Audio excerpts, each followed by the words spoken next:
Chapter 00 The Curtains of Destiny Open, You Are Dead. A very subtle way of saying that I am dead, thanks for letting me know. Adam thought as he looked at the slightly transparent blue square floating in front of him. His lips tightened with the direct manner of whoever was behind the message. He didn't need them to say he was dead to know that he was dead. You typically don't survive when your body is crushed by a truck to the point of turning into a liquid meat paste, decorating the wall with a sickly and foul-smelling crimson. You will reincarnate in another world. Good news, though still concerning. May I ask which world? Adam inquired, his voice carrying a hint of caution. A parallel reality in the universe of Harry Potter. I just hope it's not too worrisome. Adam said with a slightly nervous laugh. He felt that things wouldn't be as simple as a universe slightly different from what he watched and read in his past life. Please create your character. Select your name. Adam pondered for a moment and then moved. He typed on the holographic keyboard that appeared in front of him. Name, Asterion, Adam, or Asterion, admitted to loving the stars in the night sky a bit too much. Select your heritage. Muggle-born. Half-blood. Pure blood. Asterion didn't hesitate to choose the third option. Would anyone choose other options? Asterion didn't know, but he was a pragmatic individual. Being a pureblood would bring him many benefits in his next life, whether through inheritance, wealth, or knowledge accumulated over hundreds or thousands of years, depending on the family in question. Did being a pureblood come with disadvantages? Yes, it had its drawbacks, but life had always been that way. You gain something and lose something in return. The wheel of fate has always turned like that. Asterion wasn't a child who had never seen the world. Society had dealt him many blows. This made him realize that the world wasn't a rainbow, it was cold and cruel, especially for an orphan like him. Pure blood selected. Choose your parents' lineage. Asterion looked at the long list in front of him in surprise. There were thousands of houses. Some he recognized, such as Malfoy, Greengrass, Black, Abbott, Every, Bulstrode, Yaxley, and so on. Asterion ignored the Weasley house. There was no way he would choose such an option. Being poor was out of the question in his next life. He had already suffered enough. He wasn't masochistic enough to choose the oldest and poorest house in the wizarding world. There were also noble houses from other countries, such as Delacour, Flamel, Solomon, Romanov, Rasputin, and so on. After much deliberation, Asterion chose the most ancient and noblest house of Black as his paternal lineage, and on his mother's side, he chose the most ancient and noblest house of Slytherin. His choices were not based on mere momentary decisions. Being a member of the House of Black would bring him knowledge accumulated over millennia by the Black family, prestige, and political power in Great Britain as one of the most powerful houses in the country. Being a Slytherin only reinforced the aforementioned advantages, making him even wealthier and politically powerful. Both choices complemented each other, overlaying all the qualities of both houses. Choices completed. Name, Asterion Black-Slytherin. Age, 0, 14. Gender, male. Family, Black, deceased father, Slytherin, deceased mother. Asterion couldn't help but feel pleased with his status, although the part about his deceased parents left a lasting bitter taste in his mouth.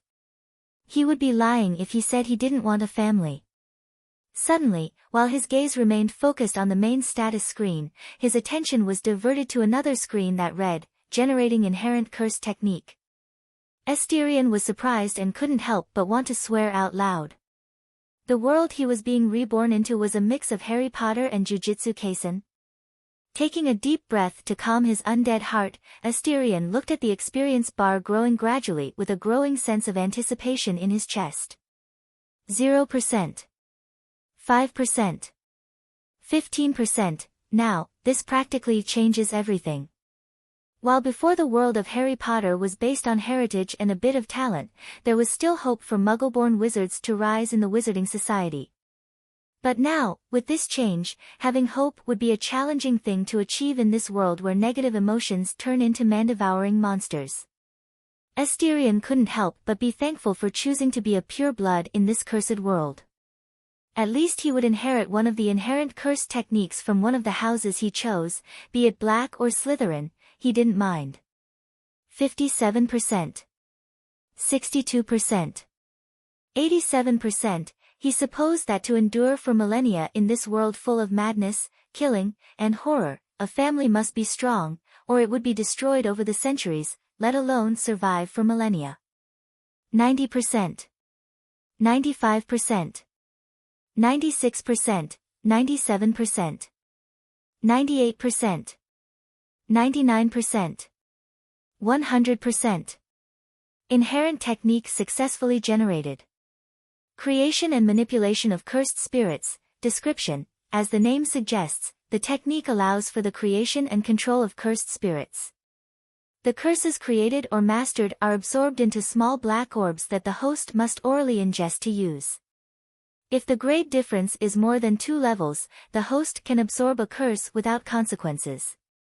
Asterion couldn't help but release a tired sigh, his body relaxed completely, and he let out a low laugh, a technique that suited the Black House quite well. Although he couldn't help but notice similarities with Suguru Getu's innate technique, there were obvious differences between the two techniques. Name, Asterion Black-Slytherin. Age, 0, 14. Gender, male. Family, Black, deceased father, Slytherin, deceased mother. Inherent technique, creation and manipulation of cursed spirits, character creation successfully completed. Initiating rebirth process. May your journey begin, Asterion Black-Slytherin. Before Asterion could say or do anything, darkness fell over his eyes. Chapter 01. The Curtains of Destiny open. March 4, 1990. England, London. St. Mary Orphanage. In the dimness of the night, the pale moon in the starry sky emitted its glow through the window. Gentle footsteps echoed in the long corridor of the orphanage, when suddenly a figure passed in front of a window. Hair as black as a raven's feathers and a pair of eyes resembling beautiful rubies, extraordinary and bright. Asterion glanced at the moon in the dark sky with an indifferent gaze and continued walking down the orphanage corridor. His steps continued until a door blocked his path. Approaching the padlock securing the door, the 9-year-old boy gently moved his slender fingers near the padlock, and as if by magic, the lock opened with a soft clicking sound. Crossing the door and then closing it, Asterion walked along the stone path to the entrance and jumped lightly over the pointed metal fence that surrounded the environment of the old 20th century building. He landed gracefully with the tips of his toes on the other side of the fence. Now, walking alone through the illuminated streets of London, Asterion couldn't help but reflect on his new life in this world. When he awakened the memories of his past life, he was a 5-year-old boy living in St. Mary Orphanage in London, a delicate-looking boy with a quiet and serene temperament. Then, on that same day, he saw for the first time the monsters that plagued this world. It looked like a grotesque red caterpillar with a mouth covered in hundreds of teeth and a long, disgusting tongue. The creature hovered over the shoulder of the orphanage's headmistress, Mrs. Morgan, seemingly causing pain in the shoulders and back of the gentle 50-year-old woman. Asterion naturally exorcised the cursed spirit. It wasn't difficult. The cursed spirit was lamentably weak, even with poor control over its magical energy. He managed to exorcise the monster with just a release of the dark blue energy against the creature, causing it to explode instantly. But to his surprise, the next day, he had encountered other cursed spirits in the orphanage. Naturally, he exorcised them, and the cycle continued for 3 days until he realized he was in an orphanage full of children who would likely never be adopted. Fear, anger, resentment, hatred. The orphanage was a breeding ground creating cursed spirits every day. An endless cycle of hatred. Asterion felt helpless about it. He couldn't solve the orphanage's situation. He couldn't simply make all the orphans get adopted or become happy with their miserable lives.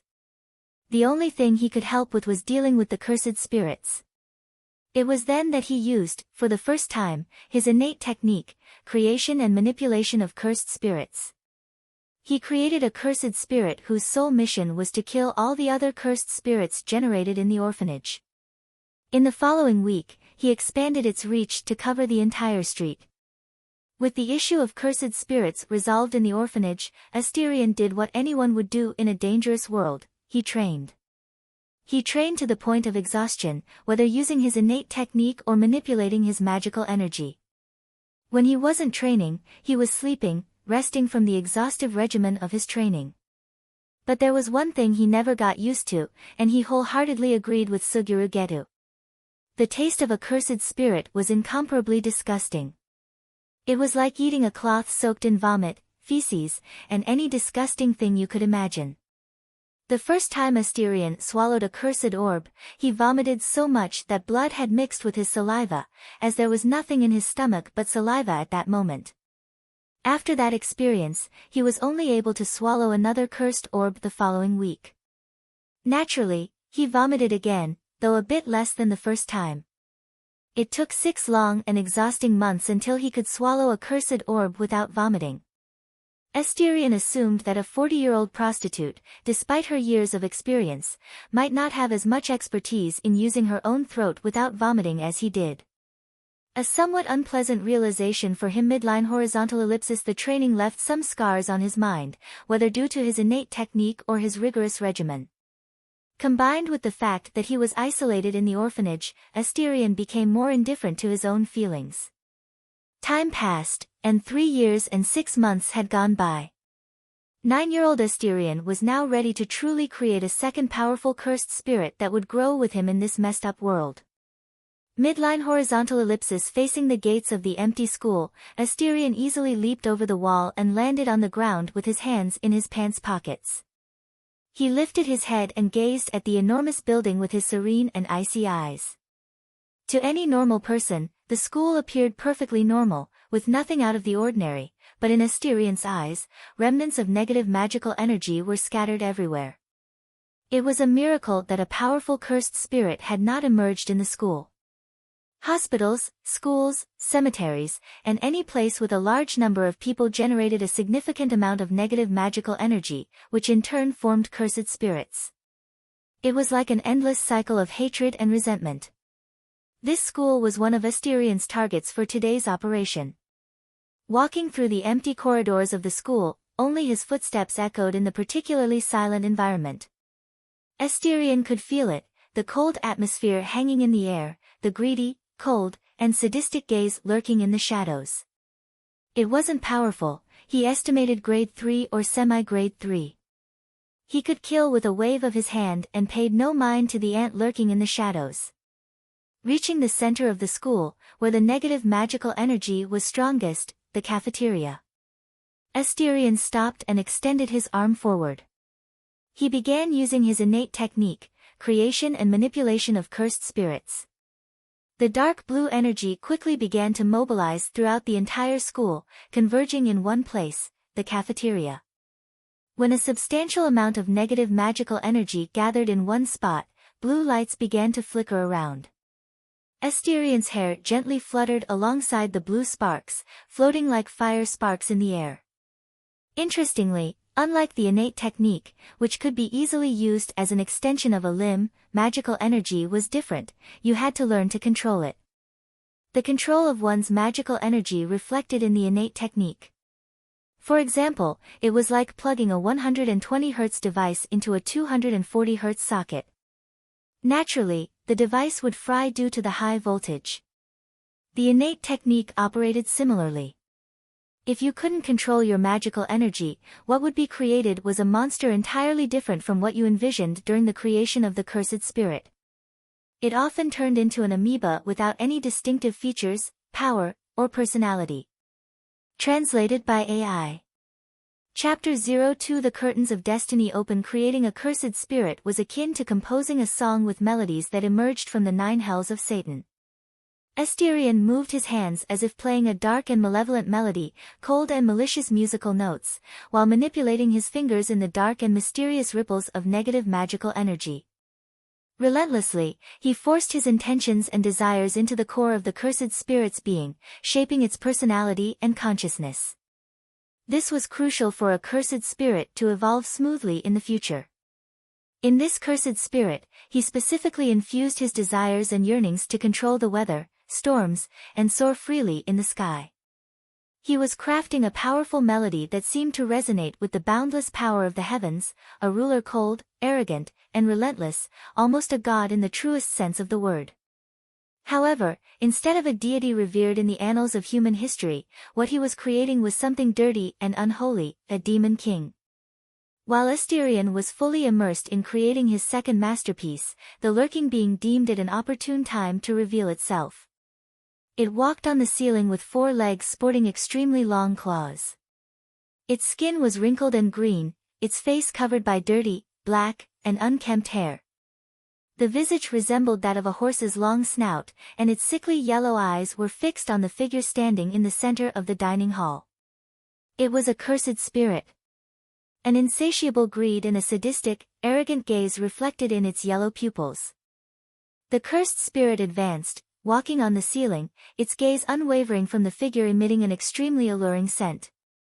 As it approached the figure standing in the dining hall, the delightful aroma intensified. Its long and repulsive tongue emerged from its mouth, while foul saliva dripped from the smooth and viscous organ. Coming close enough, the quadruped cursed spirit couldn't wait any longer and leaped towards Asterion. Its figure could be seen as a fleeting shadow in the air, challenging for a normal human to even catch a glimpse of the creature's shadow. However, not for the guardian that faithfully protected its master and king. Asterion's shadow moved violently, revealing a gigantic dog's head with hundreds of red eyes. It appeared and swallowed the cursed spirit whole while it was still in midair. A moment. That was the time it took to manifest and devour the cursed spirit. With teeth the size of daggers, the enormous head chewed on the cursed spirit delightfully while emitting a cold and sadistic laughter. As it finished its meal, the massive head gradually retreated back into the shadow of its master, eagerly awaiting his sacred call. Asterion remained oblivious throughout the entire attack process. He was pouring all of himself into creating his second masterpiece, and even if he were aware of the attack, he would remain indifferent. Baskerville was his first masterpiece, created exclusively to protect him from all possible dangers. It possessed the innate technique to devour anything, whether physical, energetic, or even immaterial, such as concepts. It was the perfect guardian created solely for protection. Midline horizontal ellipsis when the sun rose on the horizon, bathing the world in its warm rays, dispelling the darkness and cold of the night, it was the moment Asterion finished creating his creation. Pale, exhausted, and trembling, Asterion sat on a bench at one of the tables in the dining hall. Despite being completely drained, there was a look of joy in his beautiful dark red eyes. The creation process took longer than expected, his magical energy was severely depleted, and his body screamed with pain. However, the feeling of satisfaction in his chest could not be surpassed. All the pain he felt, all the exhaustion he endured, was worth it when he looked at the cursed orb in his hands. Unlike the usual blue cursed orbs, the one in his hands was red, a deep crimson red. Staring at the red orb in his hand, Asterion narrowed his eyes and let out a low laugh. His laughter carried relief, joy, and an unparalleled satisfaction. Without any hesitation, he raised his head and opened his mouth, swallowing the crimson orb. The taste was still the same, terribly awful and repugnant, but it was all worth it in the face of the power he would command. Closing his eyes, Asterion felt the newly forged connection and opened them a few seconds later. Nidhogg, he whispered. Instantly, a massive black curtain made of a dense black liquid substance unfolded behind him. Through the black curtain, 6 pairs of red eyes could be seen, all fixated on Asterion. In those gigantic eyes, there was both reverence and tyranny. Feeling Nidhogg's emotions, Asterion laughed. The dragon was so arrogant that even with complete control over him, Asterion sensed pride and tyranny in Nidhogg, as if it conveyed, "Don't command me to face weak enemies." The Crimson Dragon of Domination, Nidhogg, had its own personality, much like the Devil Hound, Baskerville, who was sarcastic, sadistic, and cruel. Whether it was the cruel Baskerville or the arrogant Nidhogg, Asterion could summon them without caring about what both cursed spirits thought. Dispersing the black curtain behind him, Asterion stood up after regaining some physical strength and looked around the dining hall in silence before murmuring to himself, "Let's go home." Asterion, who had just jumped over the school wall, landed on the ground and shielded his eyes from the glaring sunlight with his hand. Getting accustomed to the sun, he withdrew his hand and walked through the streets of London, which gradually came to life as time passed. People strolled to their jobs, oblivious to the dangerous world surrounding them. In this cruel world, normal people were nothing more than cattle for cursed spirits. Asterion glanced at the crowd of people coming and going. "Ignorance is a blessing for the weak," he muttered as he walked through the people, thinking that he would never be like them, weak. As he walked, he delved into his own thoughts. The world was changing, more precisely, the cursed spirits were changing, growing stronger with each passing year. He noticed this change in the second year after awakening his past life's memories. Once a grade 4 cursed spirit with 1 unit of energy, now it possessed 3 and was increasing every year. On a smaller scale, it might seem insignificant, but cursed spirits from grade 2 to special grade would have 3 to 4 times the power they would normally have. He could even imagine how chaotic the world was becoming because of this. Asterion didn't know if it was him who was unsettling the world or, as he imagined, the current bearer of the 6 eyes. "It's no use dwelling on any of this, just get stronger to protect yourself from what lies ahead," he muttered, looking at the crowd of people around him. Suddenly, he stopped and looked to his left, swearing he saw a strand of white hair disappearing not far from him. "What a crazy world," Asterion murmured to himself, gradually fading into the crowd. Translated by AI Chapter 03 A World in Darkness April 1, 1990. England, London. Heavy rain covered the entire city of London. Asterion stood before a dark alley, a stream of water flowed from the alley carrying a thin red flow that emptied into the street sewer. Entering the alley, only the sound of his wet footsteps hung in the air, the smell of rain masking the foul scent of blood and garbage around. A shopping bag was randomly thrown on the ground along with the daily groceries from a day of shopping. The walls, slippery with moss, were stained with a sickly shade of red. The disgusting sound of chewing was carried through the air amidst the sound of falling rain. Asterion's red eyes fell upon the dark creature devouring a corpse at the end of the alley. He murmured as he reached out his arm towards the creature, "Exorcise." A blue glow bloomed in the dark surroundings, forming a large blue sphere. In the next instant, the cursed spirit that was still devouring the corpse began to decompose into a blue radiance, transforming into a completely blue orb in Asterion's hand. "Disgusting." Swallowing the cursed orb, Asterion murmured as he walked towards the corpse, stepping into puddles of water contaminated with blood. From the figure of the corpse, it was a woman. He crouched down beside the corpse and gently moved the long, wet brown hair sticking to the young woman's face, and then, he saw a woman around 20 years old, very beautiful, with lovely freckles on both cheeks. So young. Asterion's eyes darkened slightly. He wasn't a sociopathic killer without emotions, he felt a sense of sorrow for the young woman lying on the cold, wet ground of the alley. She had a whole life ahead of her but died in this dirty alley. Caressing the cold, lifeless face, he couldn't help but think that one day he would die like her, alone and without anyone around. Closing the still open eyes of the young woman, Asterion looked at her and whispered gently, "Miss, I don't know your name or if you believe in any gods, but I hope you have found peace in death." He stood up and left the alley, leaving the young woman who appeared to be peacefully sleeping at the end of the alley. As for the body, he wouldn't destroy it. If she had any family, they would want to bury their daughter. It was the least he could do. Sitting on top of a building, Asterion deeply reflected on the world he was in. It was cruel and cold, without any distinction of race, class, or power. Death was so common in his everyday life that the young Asterion couldn't help but be alarmed by his own feelings. It was as if he treated death as something commonplace. "What a messed up world," he murmured, looking at the rain bathing the city. It seemed as if God had sent the rain to cleanse this dirty world. Asterion closed his eyes and removed the magical energy cloak that covered him, allowing the rain to wash away, or at least attempt to purify, the dirt on him. Suddenly, he opened his eyes and looked at a desperate man seeking help from passers-by and neighbors. A crowd began to gather around the man. The man entered the house again, while some men followed him with nervous and panicked expressions. It didn't take long for the desperate man to come out again, but this time, he was in complete silence. Lifeless eyes as he carried a small body in his arms, a girl, perhaps around 8 years old. Wet blonde hair clung to her pale face, she appeared as if she were merely sleeping and would wake up at any moment. Unfortunately, the grotesque twist in the girl's neck told a different story. Narrowing his eyes, a cold and fleeting glint passed through Asterion's eyes. The girl exuded a faint residue of magical energy. He clenched his fists tightly while gritting his teeth.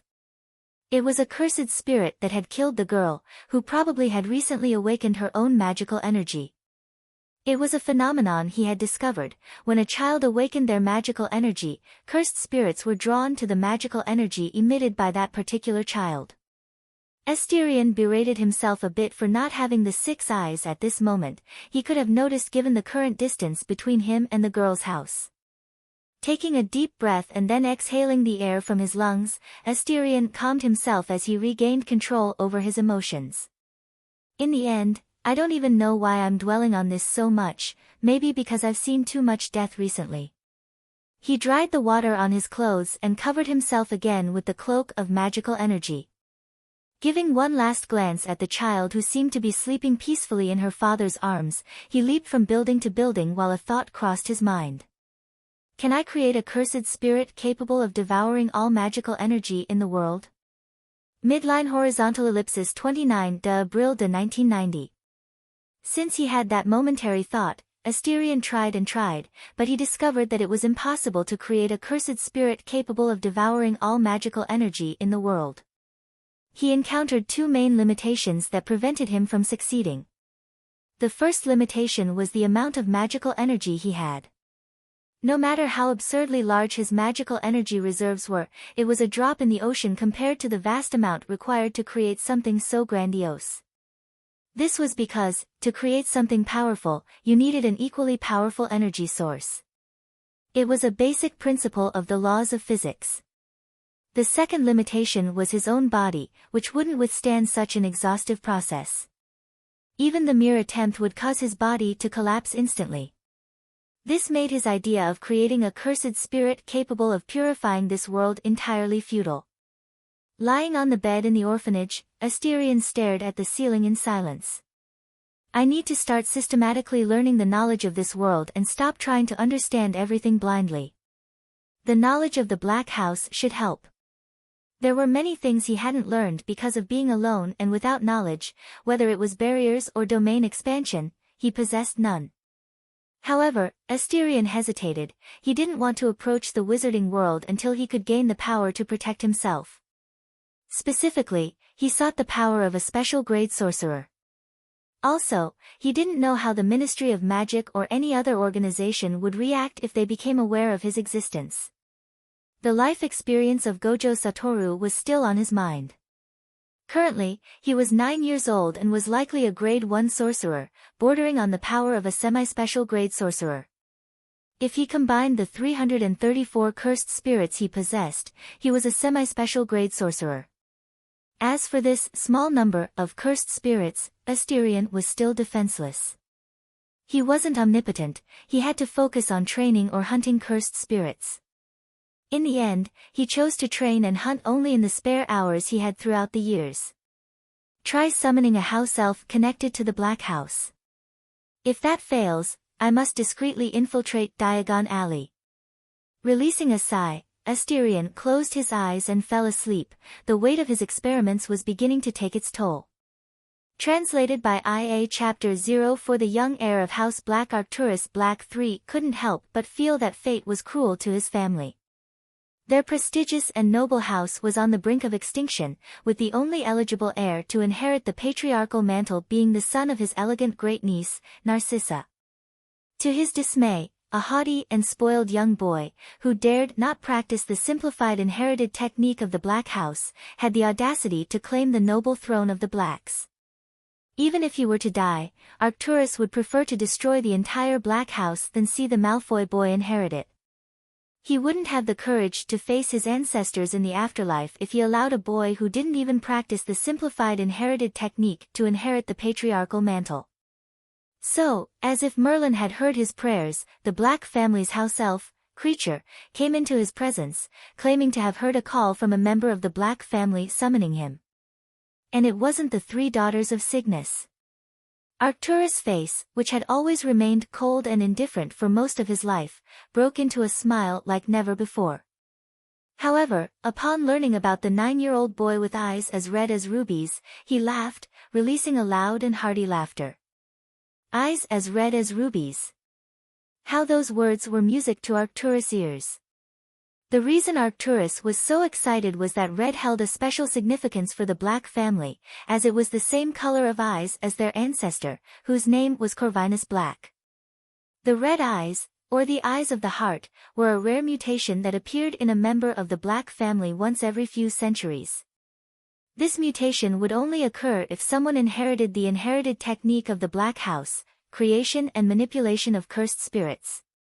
This wasn't the weakened version that he and other family members used, but rather the same innate technique that their ancestors had employed for over 1,000 years to consolidate the unparalleled prestige of the Black family as one of the most powerful on the entire planet.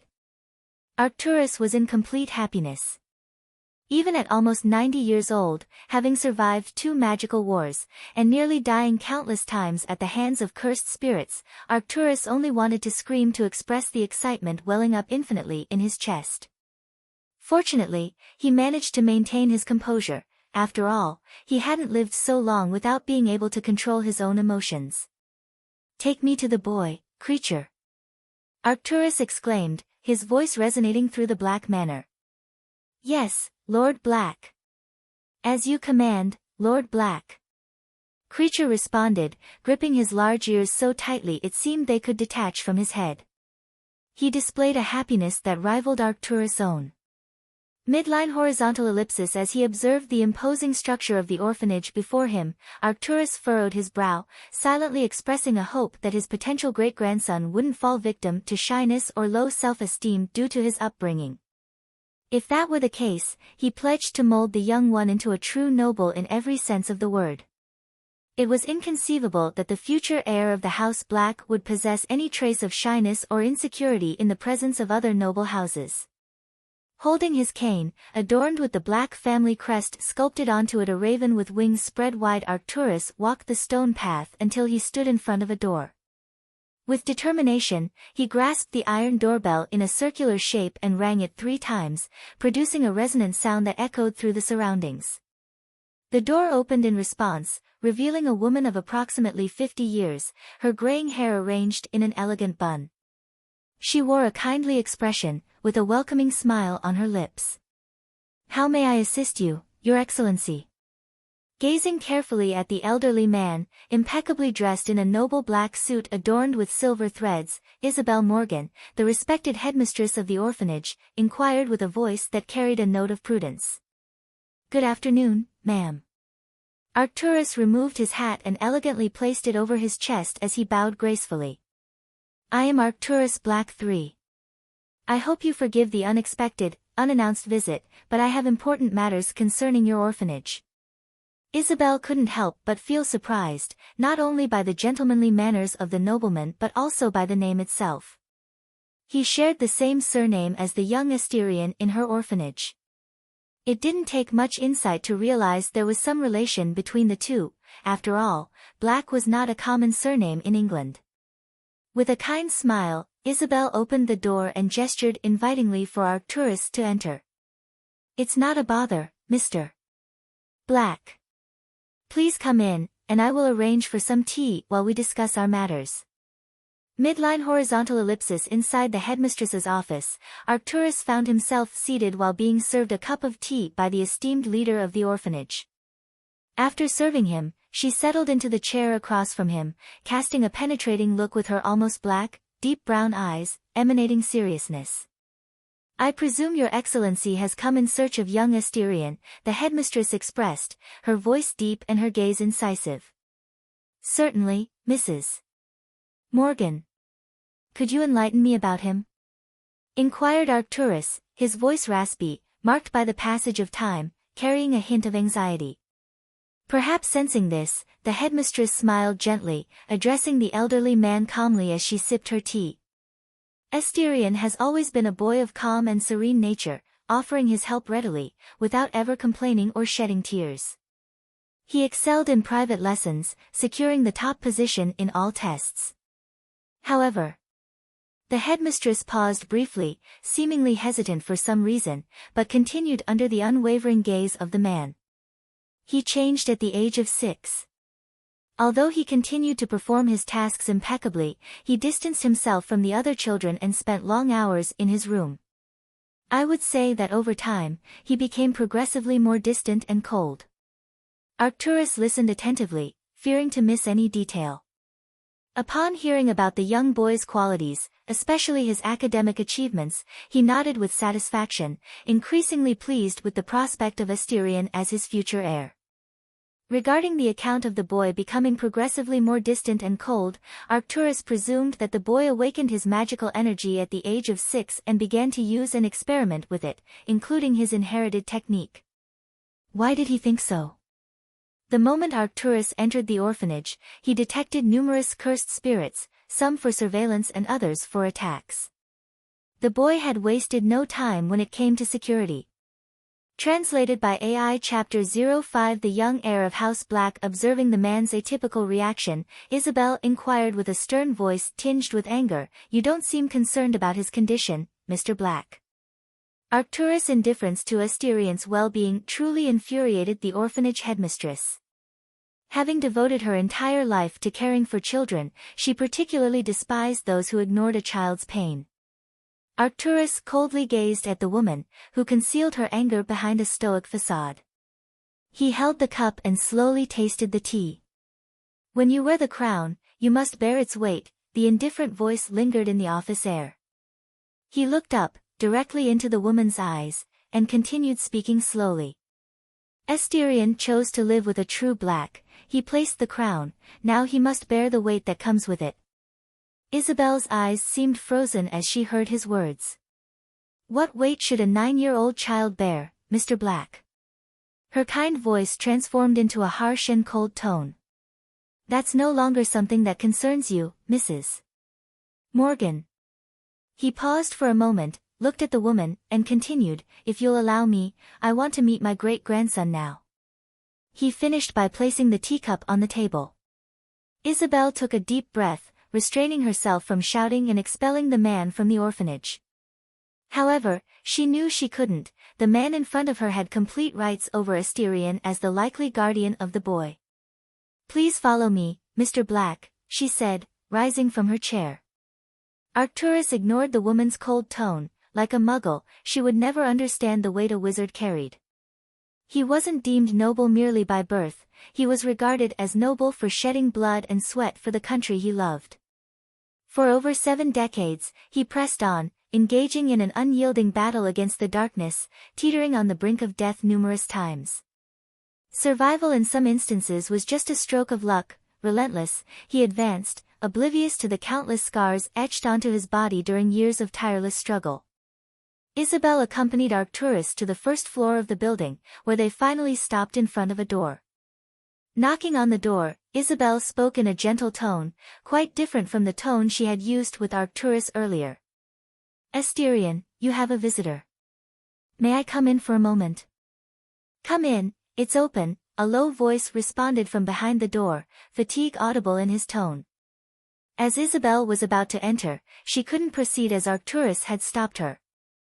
"Mrs. Morgan, I wish to speak with my great-grandson alone." "That's impossible." As she was about to continue, she saw Arcturus draw a beautiful wand and gesture in her direction. "You don't need to worry, Mrs. Morgan. You can return to the office to prepare the necessary paperwork for Asterion's departure," he said with a stern tone, devoid of any emotion on his face. Yes, I'll be in the office if you need anything, Isabel said, showing a gentle smile as she headed to her own office. Putting his wand back into the holster on his arm, Arcturus smoothed out the wrinkles in his clothes. Then, he gripped the doorknob and opened the door. The door swung open, revealing an impeccably clean and tidy room. Nothing extravagant, just a bed, a wardrobe, an old lamp on top of an even older desk. So, Arcturus saw him, sitting in the chair in front of the desk, writing with full concentration on a piece of paper. Honestly, he thought that upon seeing the boy, he would recognize whether he was the son of Sirius or Regulus, but looking at his face, Arcturus had to admit that the boy bore no resemblance to his grandchildren. Delicate and refined facial features, smooth black hair, and vibrant red eyes like two shining rubies. If there was anything indicating his paternal origin, it was the straight black hair, a trait inherited from Regulus, as Sirius had darker brown, more curly hair. Arcturus focused on the red eyes and let out a low laugh. Even though he knew the information beforehand, seeing it for himself brought him immense joy. He could envision the House of Black once again rising to the top among all noble houses. He would ensure this happened before embracing death, satisfied in knowing he left a worthy heir in the world. "Hello, Asterion," Arcturus said with his raspy, aged voice. His black eyes stared at his great-grandson with a content look. In terms of appearance, he had nothing to worry about. The boy, even without knowledge of his heritage, sat upright and with dignity. He saw the boy stop writing and place the pen on the desk while looking him up and down. "A relative of mine, I presume," said the boy, his melodic and serene voice resonating in the particularly quiet room. "You presumed correctly, my dear grandson," Arcturus laughed at the boy's intelligence as he calmly sat on the bed while introducing himself. "I am Arcturus Black-III, your father's grandfather and the current patriarch of the oldest and noble House of Black. Also, I am a semi-special grade wizard at the British Ministry of Magic. Asterion Black, orphan and heir to nothing at the moment," Asterion said in a louder than usual tone with a humorous inflection. Arcturus laughed, enjoying the cheeky and bold attitude of the boy. "I suppose you have questions, Asterion," Arcturus said, changing the atmosphere in the room. "Yes, I have many unanswered questions, but for now, I'd like to know if my parents are still alive." Asterion looked at the elderly man sitting on his bed with a complex expression. He wanted to know who his parents were, and if they were indeed dead, he would avenge them, the least he could do for the people who brought him into this world. "The truth is, I also don't know whose son you are." Arcturus looked at the still indifferent boy and continued, "If you are the son of my grandson, Regulus, then he's dead, killed by the Dark Lord, Voldemort. If you are the son of my other grandson, Sirius, he's currently imprisoned for blowing up an entire street, killing thousands of people in the process. No other options?" Asterion asked again after learning the fate of his potential father. Although there were some differences from what he knew, they were irrelevant at the moment. "No, according to your date of birth, you are the son of Regulus or Sirius," Arcturus shook his head and answered honestly.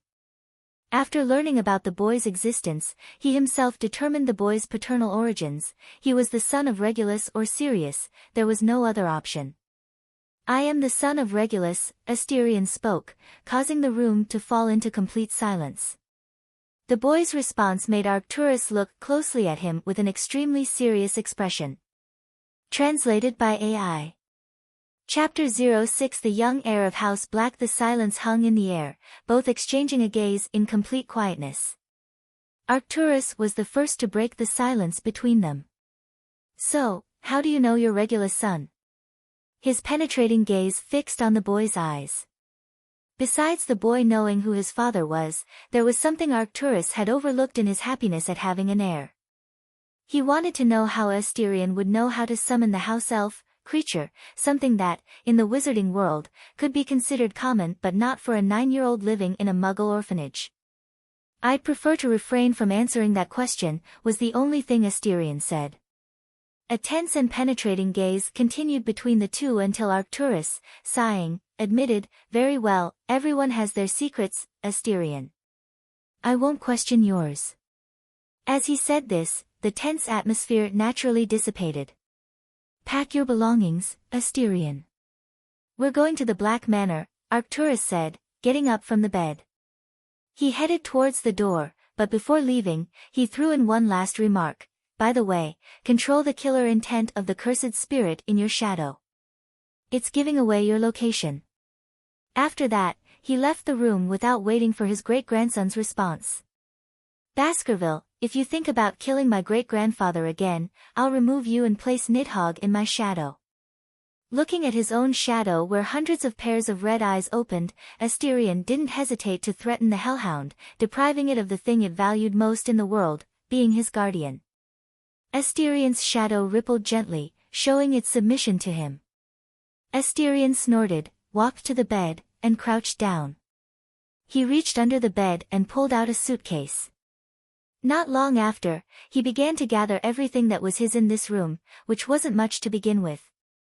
Looking at his room that had sheltered him for so many years, Asterion contemplated for a moment and then left the room, carrying his suitcase.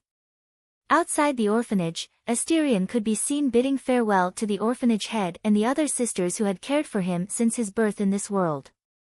No other child came to say goodbye, not that it mattered to Asterion, he had already helped those ungrateful and heartless children enough. Although he claimed to have taken everything in the room, he had left all the cursed spirits protecting the place from any threat. Before leaving, Isabel Morgan gave a disdainful look to Arcturus, who generously chose to ignore the woman's anger. Over almost 90 years, he had learned that the only way to win an argument with a woman was to ignore her outright. "Let's go." Holding Asterion's shoulder, Arcturus spoke as they walked forward. Asterion didn't speak and just looked at the women gradually disappearing from his sight with a bitter feeling in his chest until he couldn't even see the orphanage or those kind women anymore. "Don't vomit," Arcturus said, drawing the attention of his great-grandson, still saddened by the departure. Asterion looked confused at Arcturus and soon noticed they were in an alley. Suddenly, with a loud snap, the world in his view began to spin wildly in all directions. He felt as if he were being squeezed through an endless, tiny tube that seemed to have no end. London, Grimmauld Place, number 12. Ancestral Manor of the House of Black. When his feet touched the ground again, Asterion felt his organs shifting in different directions. A strong urge to vomit grew in his chest, and it seemed like he might throw up his afternoon snack at any moment. Fortunately, he took a deep breath and gradually calmed himself. Asterion lifted his head and glared at the old man with fury. "I'll have my revenge, just wait, old dead man." Asterion spoke each word through gritted teeth. Arcturus simply laughed at his great-grandson's misery and walked toward the beautiful mansion. It was then that Asterion looked at the stunning mansion with a surprised expression on his face. The Black family mansion, situated on Grimmauld Place, stood as a monument to grandeur and mystery. The facade was a striking expression of Victorian-era Gothic architecture, with tall towers reaching up into the night sky. The dark stone from which it was built was adorned with intricate silver details that captured the moonlight, creating reflections that danced upon the walls. The main entrance was marked by a massive oak door, skillfully carved with magical symbols that seemed to pulse with their own energy. The gardens surrounding the mansion were meticulously maintained, with trimmed shrubs and flower beds of darker tones blooming in mysterious colors. A magical fountain, sculpted with details that told stories of ancient magic, rested in the center of the garden, emitting a soft light that illuminated the dark nights.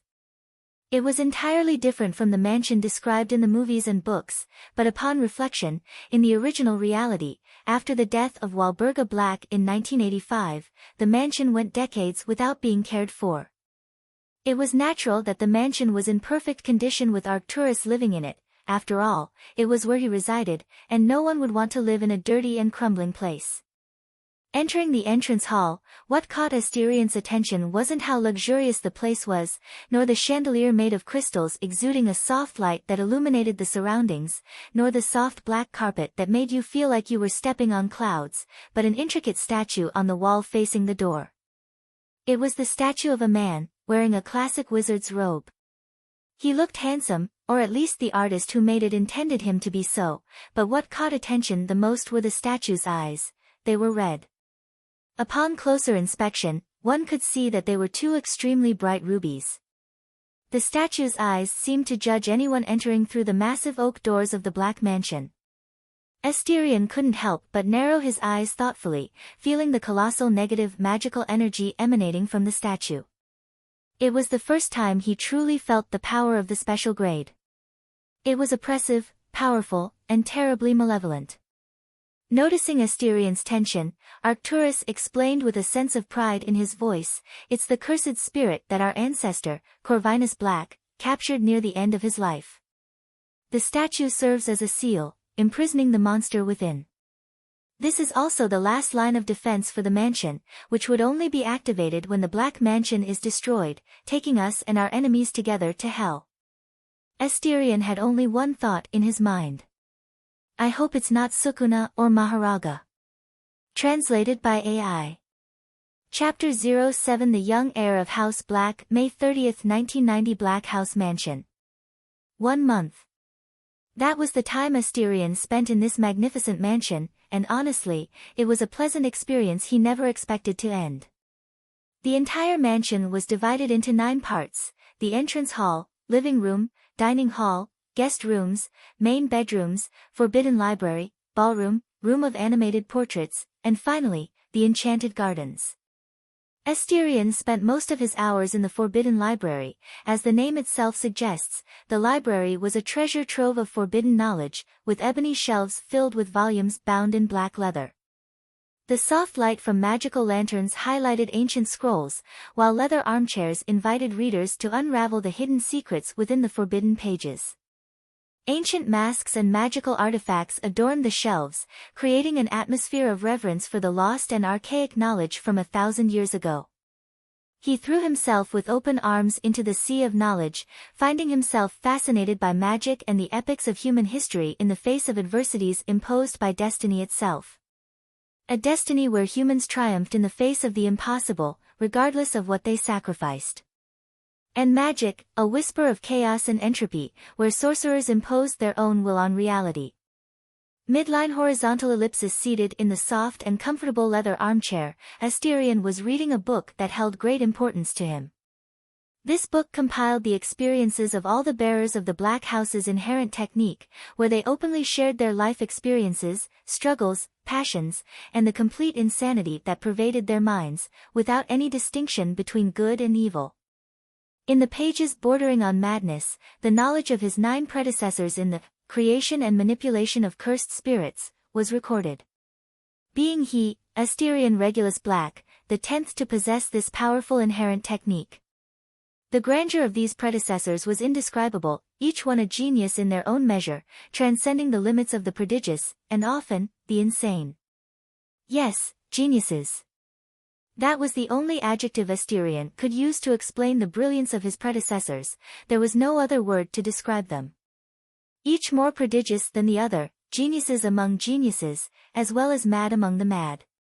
Among them, Corvinus Black stood out, the notorious ancestor of Asterion and the founder of the Black House, Corvinus Black, a dark lord who ruled during the years 800 to 1000 AD, leaving an extraordinary legacy in the annals of wizarding history.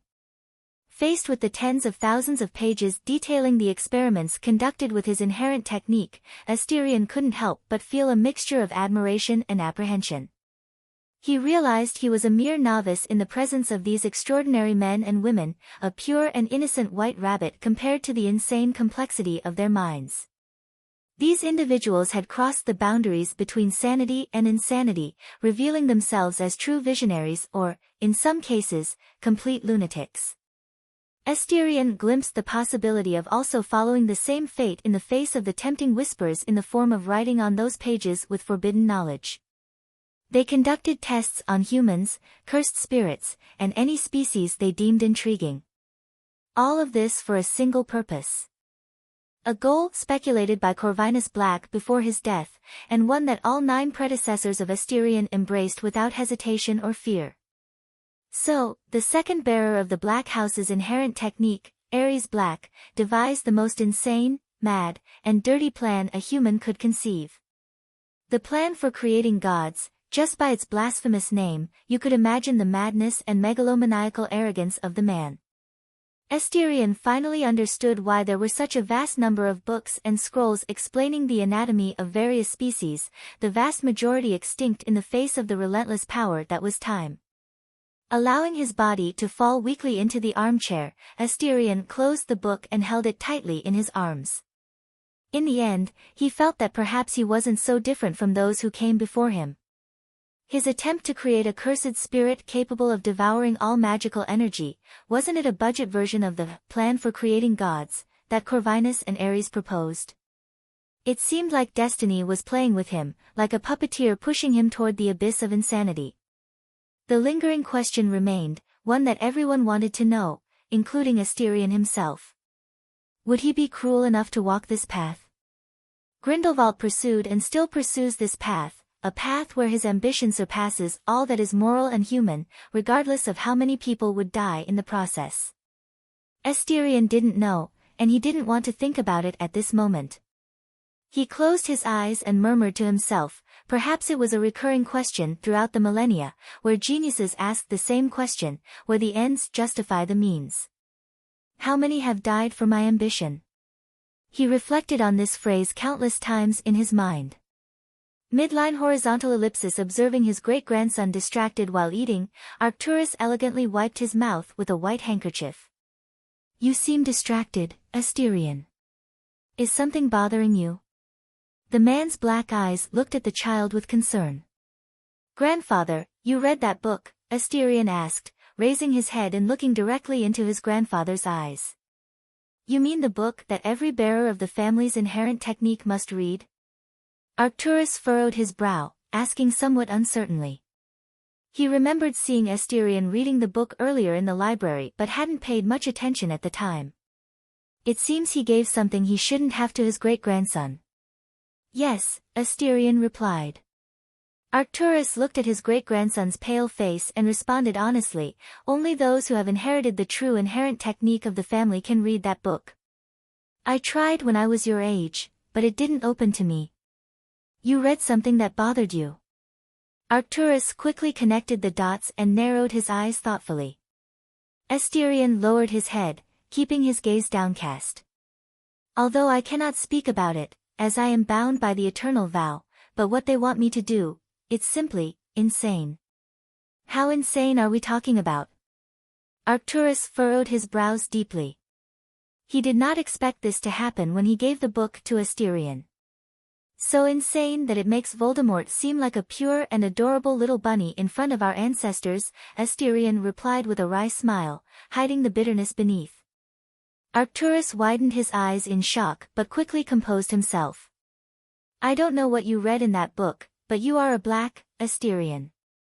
I can advise you, but only you will carry the weight of your actions. He looked at his great-grandson and continued, no matter what our ancestors desire, what truly matters is what you want. But for now, don't think too much about it. You're only 9 years old, you still have plenty of time. As he finished speaking, silence dominated the atmosphere, a thoughtful yet comfortable silence. Translated by AI. Chapter 08 The young heir of House Black in the Black Mansion, breakfast was served at 7 o'clock, lunch at 11 o'clock, afternoon tea at 1500 hours, and dinner was served at 1830. Never late or early. Punctuality was something the old patriarch of the Black House highly valued, so Asterion always made an effort to be punctual to avoid a long discourse on the importance of punctuality from Arcturus. Asterion descended the stairs for breakfast to find Arcturus comfortably reading a newspaper while sipping a cup of hot coffee. Taking a sip of coffee as he turned the newspaper page, Arcturus greeted his great-grandson. Good morning, Asterion. Good morning, grandfather, Asterion replied as he spread strawberry jam on his toast. He was seated on the right side of the table, near the central chair where only the patriarch could sit. Noticing Arcturus' interest in the newspaper, Asterion asked curiously, any interesting news? Just Grindelwald doing his usual with his acolytes in Europe, preaching his beliefs and recruiting more followers for his cause, said Arcturus, his voice indifferent and cold, showing no change when mentioning the Dark Lord. Dumbledore and Grindelwald have never faced each other? Asterion asked curiously. He was genuinely curious about the fate of the two lovers in this alternate reality.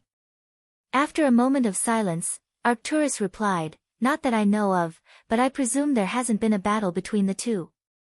A fight between wizards of their caliber would easily destroy a city, and concealing the destruction of an entire city is not an easy feat." Asterion nodded in agreement with his words. Baskerville was only a semi-special grade cursed spirit, but the dog was capable of easily destroying a large expanse of land. The destructive power of a special grade would be even more devastating, like walking atomic bombs. Arcturus continued speaking while reading his newspaper. Although there was no direct confrontation between the two men, the main forces on both sides clashed in Berlin and Paris. The two cities were nearly destroyed during the war. To this day, the magical ministries of both countries harbor a deep hatred for Grindelwald and Dumbledore. So, the two main protagonists of the war didn't face each other directly. That's interesting. Could it be that they didn't want to or couldn't fight each other? Asterion's lips curved into a mysterious smile, pondering the eternal vow between the two, which likely had not been broken so far. Looking at his great-grandson with suspicion, Arcturus asked with a slightly surprised tone, "Are you suggesting that Grindelwald and Dumbledore have an eternal vow preventing them from fighting each other?" "Maybe." Asterion just shrugged and calmly continued eating his breakfast. Arcturus snorted coldly at the innocent appearance of the cheeky boy. If he didn't know any better, he might have thought his great-grandson was a seer. The boy did say strange things from time to time. When Asterion finished eating, he was about to retire to his room when he was stopped by Arcturus' voice. "Your etiquette, politics, and fencing teacher will arrive today at 3 p.m. Be presentable and ready to join us for afternoon tea." "Someone you know?" Asterion asked curiously. "Yes, my great-niece and your cousin, Narcissa Malfoy, born Black," the old man replied, closing the newspaper and placing it on the table. "The house elves of the Black House, along with Kreacher," swiftly cleared the table with a simple wave of their wands. "Her husband didn't want their son to inherit the Black Throne?" Asterion said, recalling the old patriarch's angry words he had heard once. "Humph. Even if I were to die, that man's son would never inherit this mansion. A descendant who has not practiced the simplified inherent technique will never become the patriarch of the noble House Black." Arcturus' eyes clearly expressed the disdain he felt for Narcissa's husband, Lucius Malfoy. "So why did you allow his wife to come and teach me?" Asterion, aware of Arcturus' contempt for Lucius, couldn't understand how the old patriarch would allow the wife of someone he disliked to instruct him. "Boy, family is family. Your cousin, Narcissa, is a true Black. We protect each other, regardless of anything." Arcturus looked sternly at his great-grandson, who listened with the same seriousness, and continued with the explanation. "Even with what Bellatrix did, your other cousin, I placed her in a special cell in Azkaban. That's what a family should do. We are kin above all else, always united against the world." "So why was Andromeda expelled from the family?" Asterion asked, expressing one of his doubts after hearing his great-grandfather's words. If his family valued family affection so much, it seemed irrational to expel Andromeda Black. Upon hearing the name of his other great-niece, Arcturus showed a complicated expression before responding. "She was not expelled for marrying that trash she calls a husband. She was expelled for choosing not to practice the simplified inherent technique of the family. She chose not to be a Black, so she didn't need to bear the burden of the family." Asterion understood. Whether Narcissa or Bellatrix, both practiced the simplified inherent technique of the Black House, the manipulation of cursed spirits.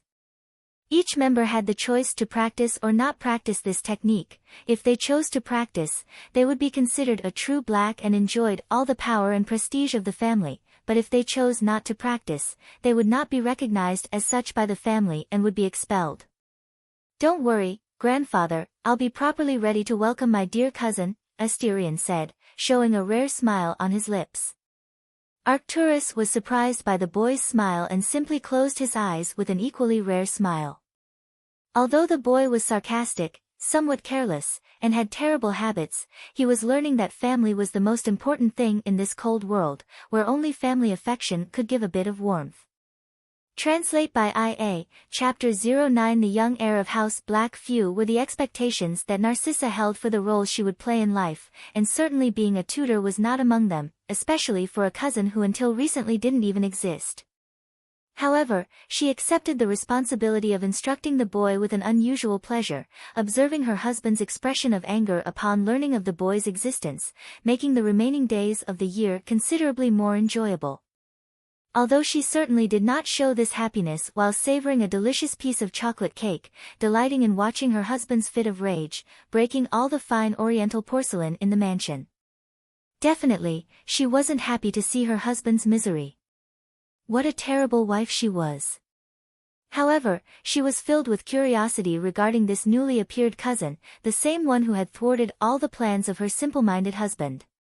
The letter she received from her great-uncle, although containing basic information about the boy, left much to be desired in terms of details. The old patriarch carefully concealed important details about the young man in the skillfully written nuances of the letter. This indicated that Arcturus Black was assigning significant importance to the boy, which further heightened Narcissa's curiosity. The man was not someone who easily attached himself to mediocre individuals. As the tutor appointed by Arcturus for the boy, it was evident that she was summoned to shape him into a true black in every aspect. Her cousin had spent 9 years in a Muggle orphanage, and thus, Narcissa anticipated encountering an individual lacking manners, awkward, and with little courage to meet others' gaze. Transforming the boy would undoubtedly be a challenging task, but she was determined to accomplish such a feat. Crossing the secure barrier that enveloped the entire mansion's territory, Narcissa gazed upon the imposing structure that had been her home for much of her life, her icy and cold blue eyes carrying a touch of nostalgia.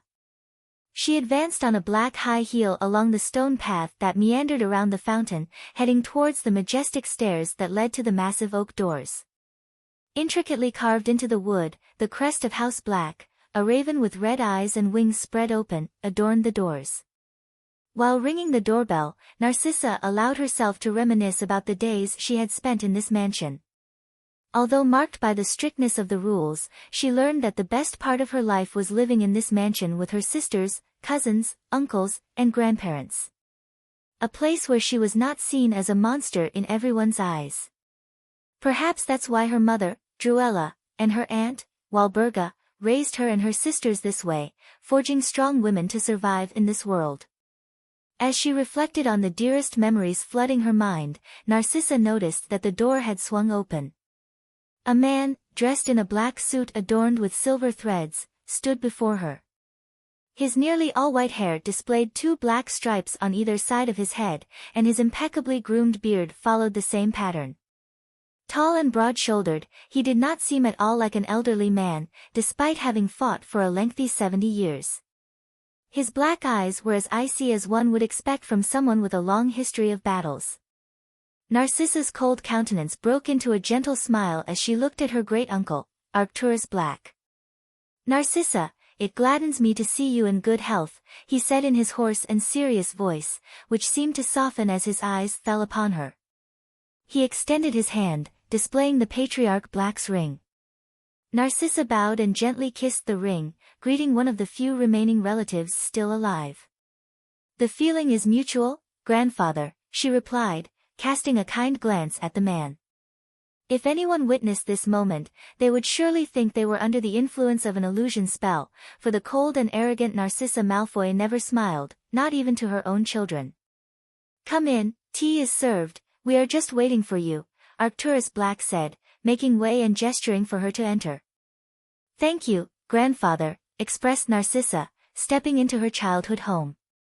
The two walked through the slightly dim corridors in silence, not an uncomfortable silence, but rather one that invited tranquility.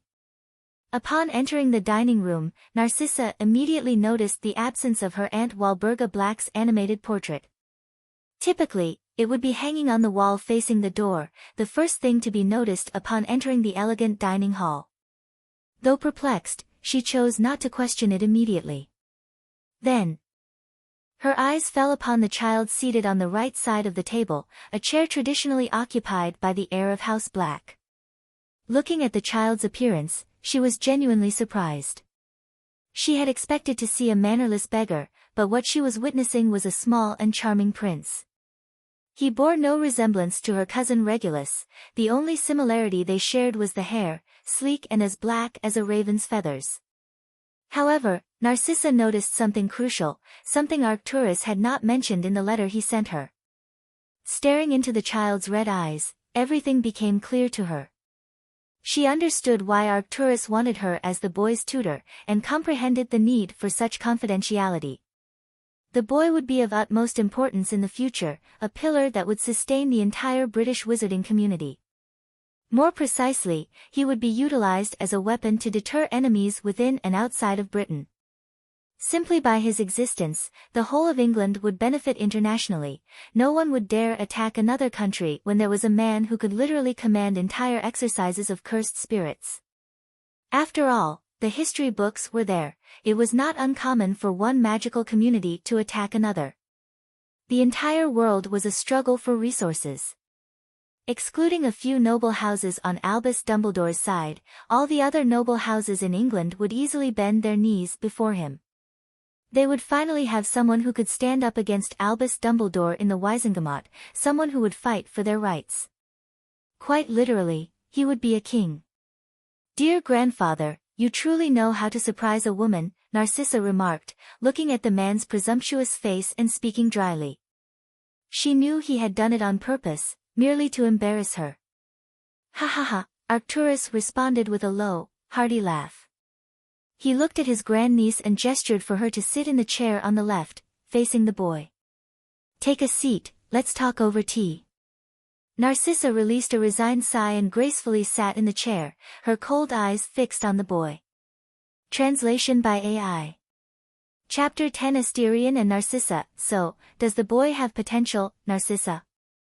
Arcturus asked, discreetly glancing at the 9-year-old boy. Asterion heard the patriarch's words and raised an eyebrow in protest. In the man's description, he seemed insufferable, someone beyond redemption. To express his dissatisfaction, he merely snorted loudly enough and remained silent, staring at Arcturus. In his mind, he was working tirelessly, devising a revenge plan that would give the old black patriarch a heart attack. Narcissa looked at the boy in front of her, from head to toe, pondered for a moment, and replied, "Yes, the boy sits upright and has very good posture, he just needs to learn how to behave like a noble. He drinks tea like a toothless horse."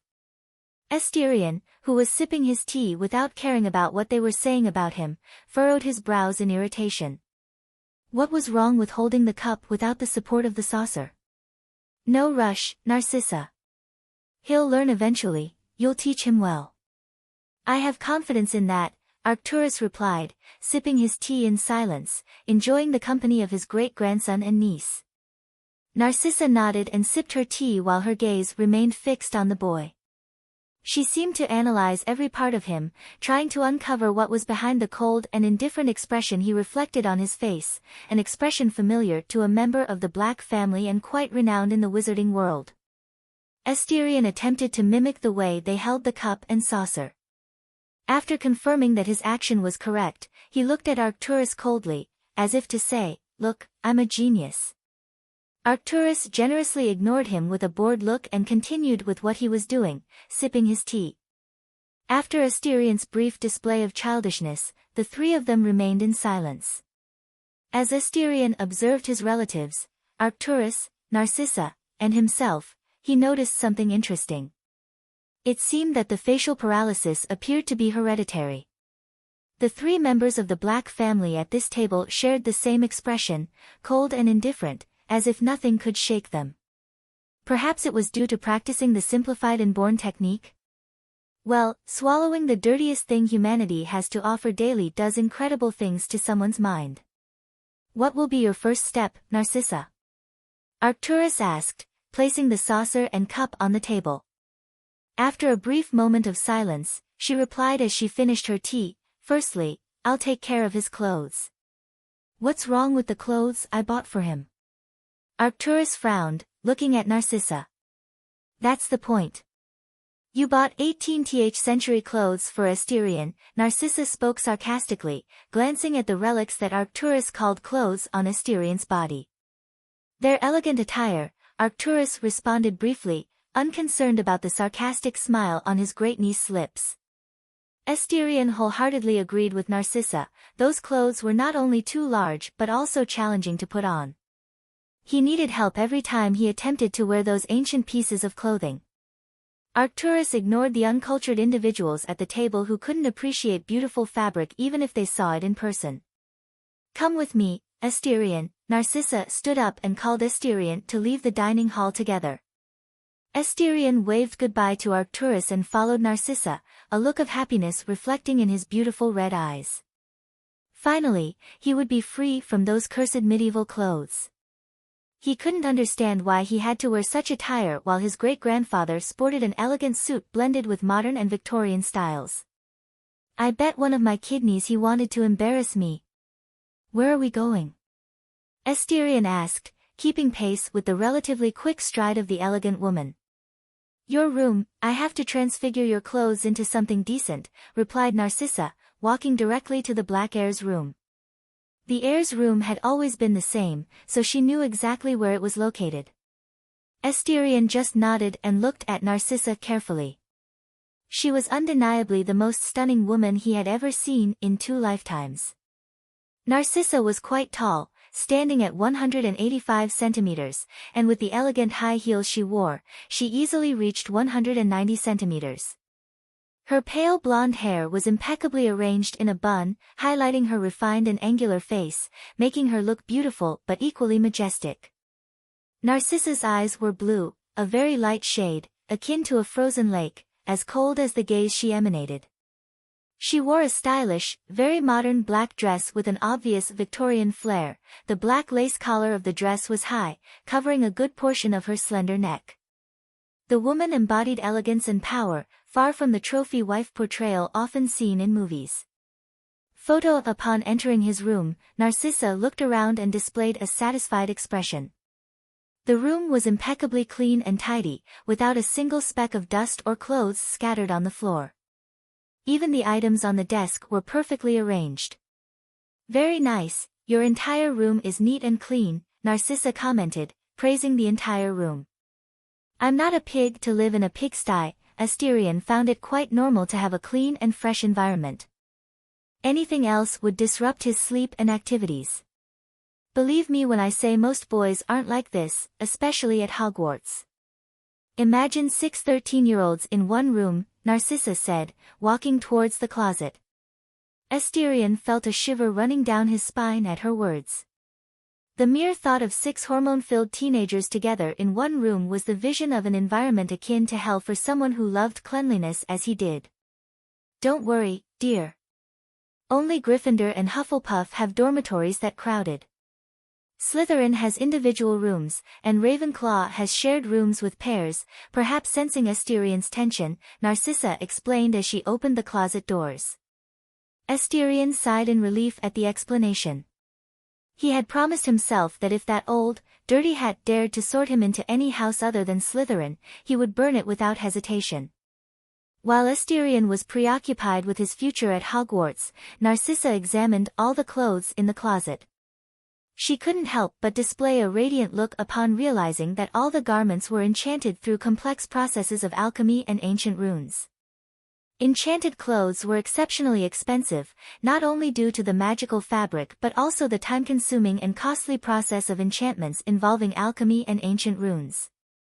While still residing in the Black Manor, all her clothes were enchanted. However, when she married Lucius Malfoy, that luxury disappeared. Despite the wealth of the Malfoy family, it wasn't as vast as one might imagine, particularly in the years after the war. When the Malfoy family had to donate significant sums every year to maintain their status as leaders of the Pure Blood faction. In 10 years, she never wore another enchanted garment, only common magical fabric without protective effects, warmth and cold resistance, and self-cleaning. This made her realize how challenging life was for the less fortunate. Asterion, noticing Narcissa's slightly envious gaze, nodded with great satisfaction. One of the reasons for choosing the Black family was its wealth. It was a family with a history spanning over 1,000 years. Even though there were incompetent patriarchs, many intelligent individuals had accumulated vast wealth over these millennia. Chapter 11 Asterion and Narcissa. Asterion, you must remember that when you transfigure something enchanted, you must not alter the runes written on the inner part of the object. These runes are the gears that keep everything in order. Once even one of the runes is altered, the entire enchantment will be broken. As she sorted through the clothes, piece by piece, getting ready to start transfiguring, Narcissa didn't forget to instruct Asterion, who listened attentively to every word.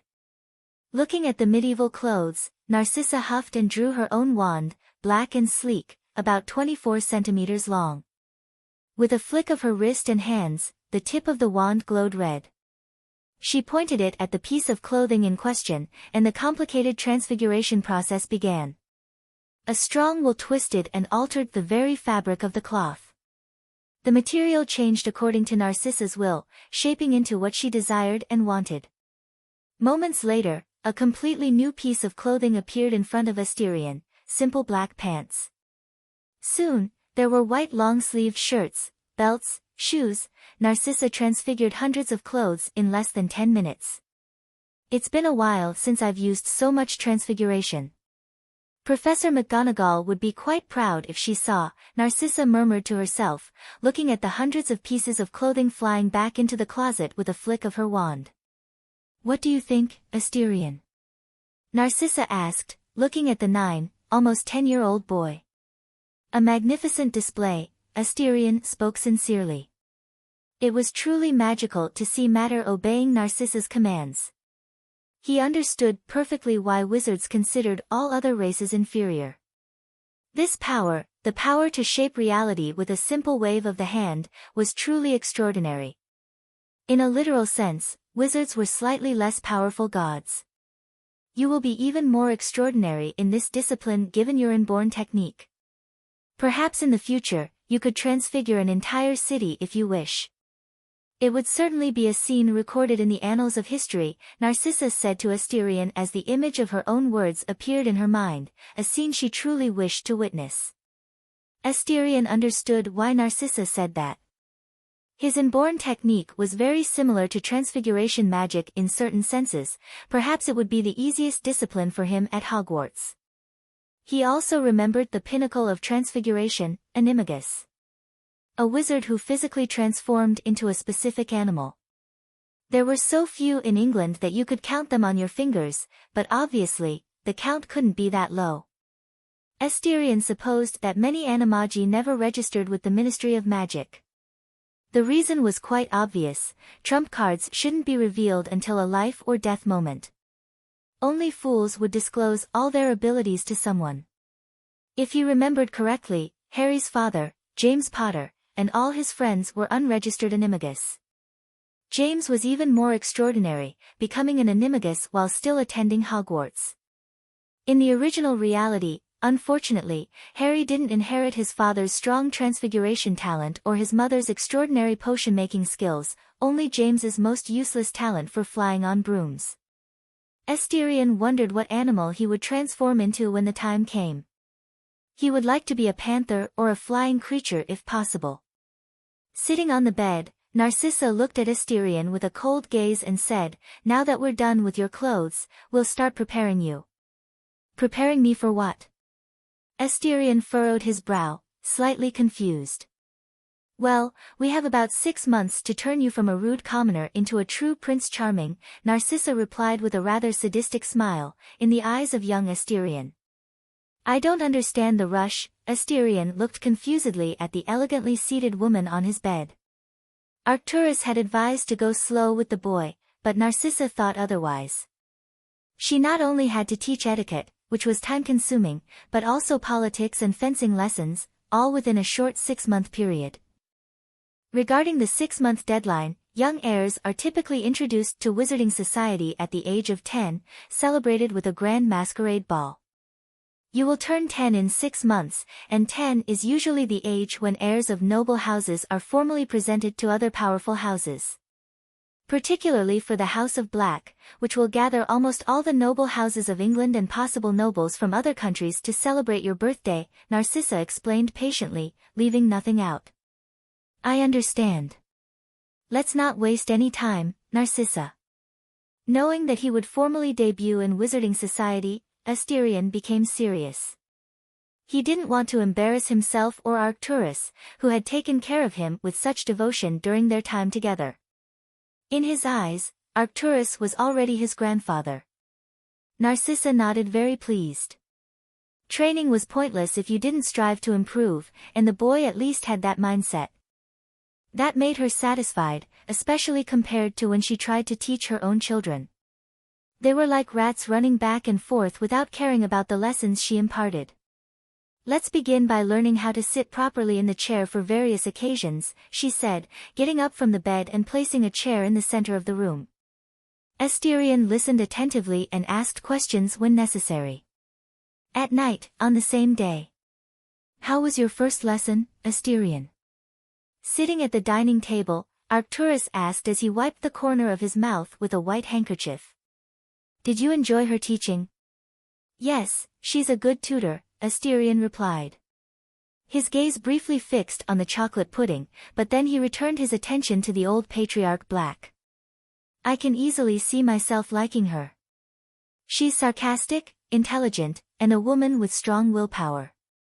Arcturus showed a relieved expression upon hearing this.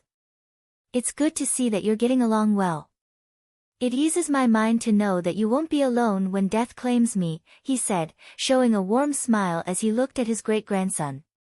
With his words, the atmosphere in the dining hall turned somber and heavy. Realizing the atmosphere, Arcturus let out a low, deep laugh. He looked at the 9-year-old boy and said, Asterion, death to me is a relief. I will reunite with my wife, my children, grandchildren, and all those I loved in life. I have lived a long and exhausting life, fought most of it. For now, I just want to rest. Seeing the boy's somber face, Arcturus added, of course, I will only depart from this world seeing you become a worthy and powerful man. Asterion's face brightened with his words. He looked directly into Arcturus's black eyes and responded with a determined gaze, I won't disappoint you, grandfather. That's good, Asterion. You need to want to improve to become better. Arcturus was very pleased with his great-grandson's actions. Translate by I.A., Chapter 12 Asterion and Narcissa October 4, 1990. Asterion watched as Narcissa entered the training hall wearing black leggings and a matching sports bra, proudly displaying sizable breasts. Her toned, sexy stomach gently contracted with each step, her long, slender, powerful legs carrying her confidently. In one hand she wore UFC gloves while she put on the other glove with the help of her mouth. Asterion, nearly 10 years old, had the body of a 13-year-old youth, wearing only gray sweatpants and gloves on his hand. He was shirtless, displaying a body starting to develop muscular lines. Ready? She asked. Yes. He replied. Narcissa, with her fists clenched near her face, swiftly approached and threw a right punch. She used magical energy to bolster her body, causing that punch to almost exceed the speed of sound. Asterion dodged the fierce punch, leaned to the side, and countered with a left punch with the same amount of magical energy.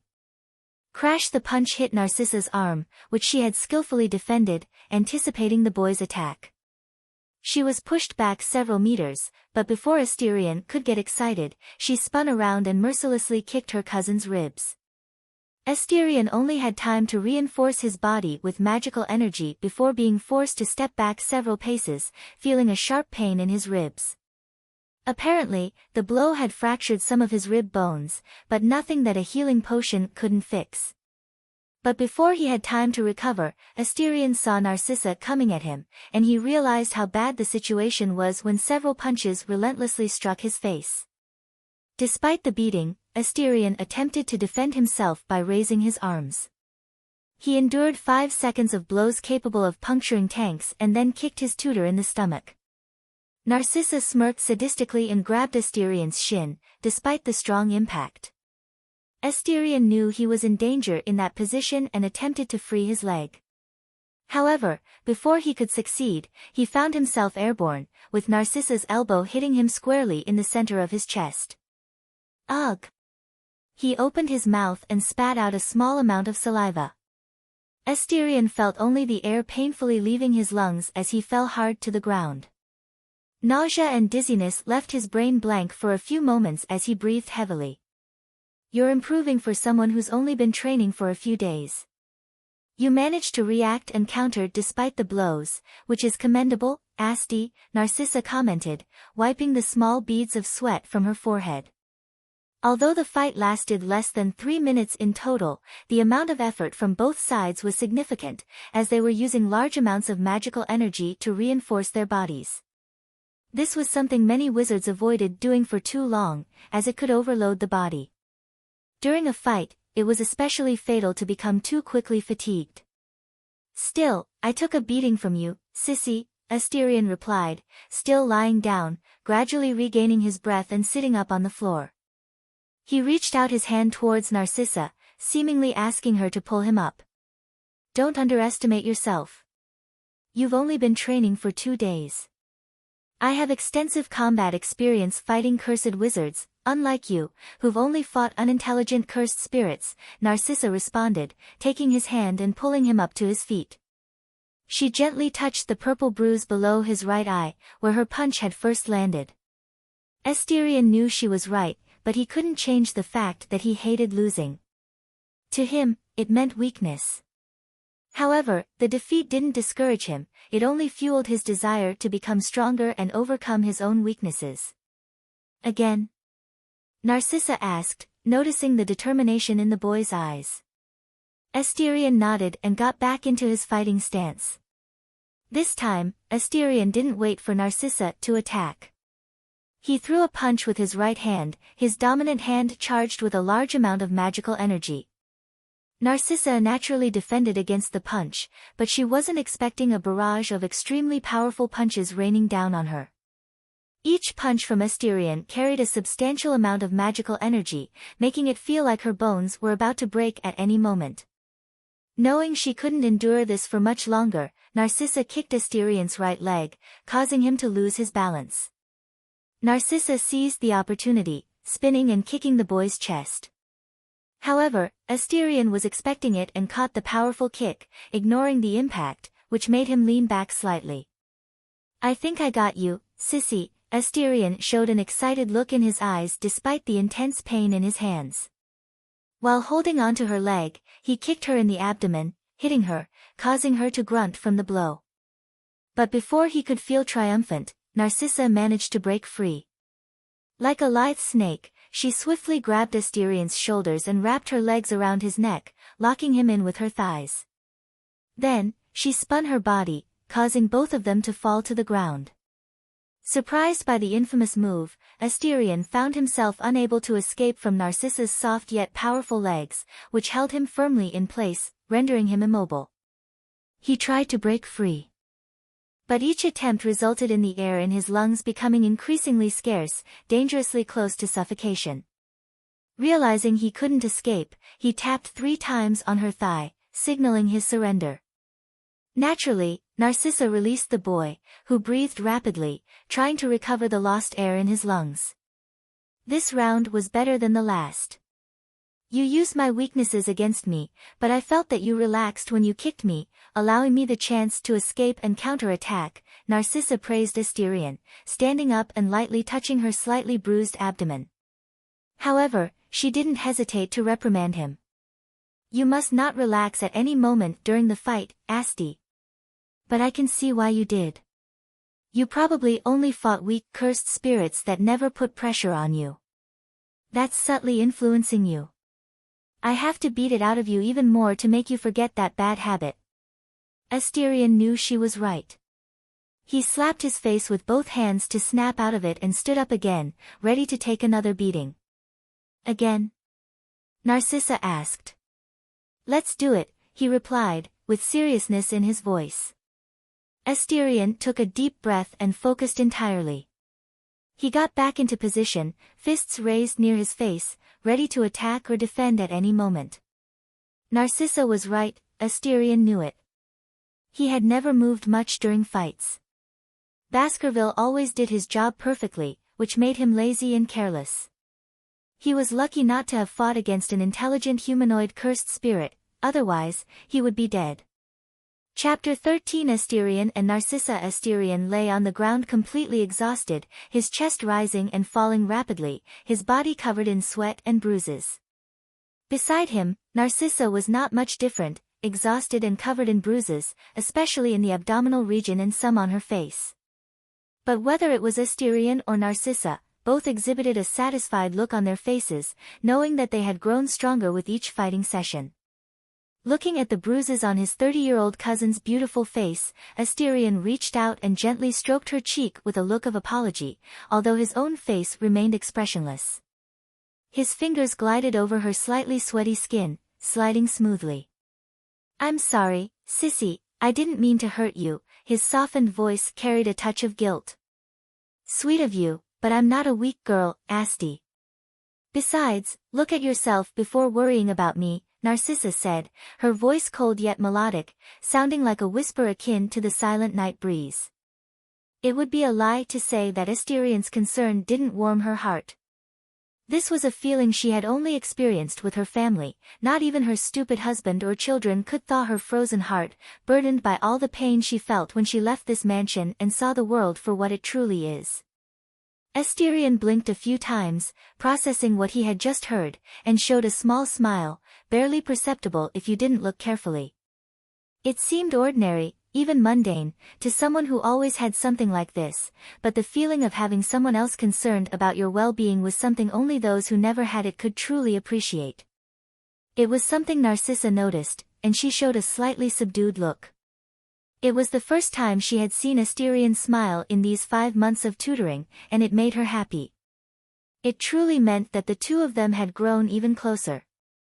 She needed someone at this moment, especially now, with things becoming increasingly unbearable at the Malfoy Manor.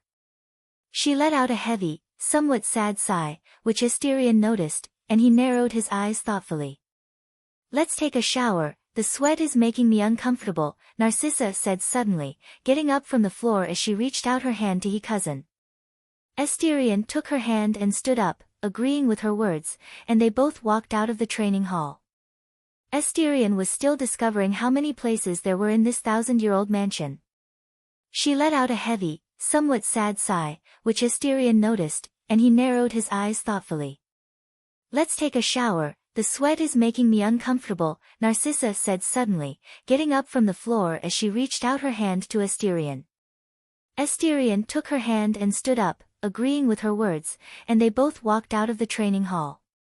Asterion was still discovering how many hidden places there were in this 1,000-year-old mansion.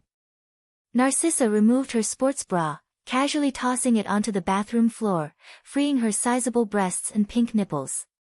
She then leaned over to remove her leggings and black underwear, without a care in the world, fully exposing her nudity to Asterion. As Asterion gazed upon the beautiful naked body before him, he couldn't help but feel disdain for Lucius Malfoy, a heterosexual man who couldn't appreciate such a Greek goddess. He deserved to choke on a banana for his lack of appreciation.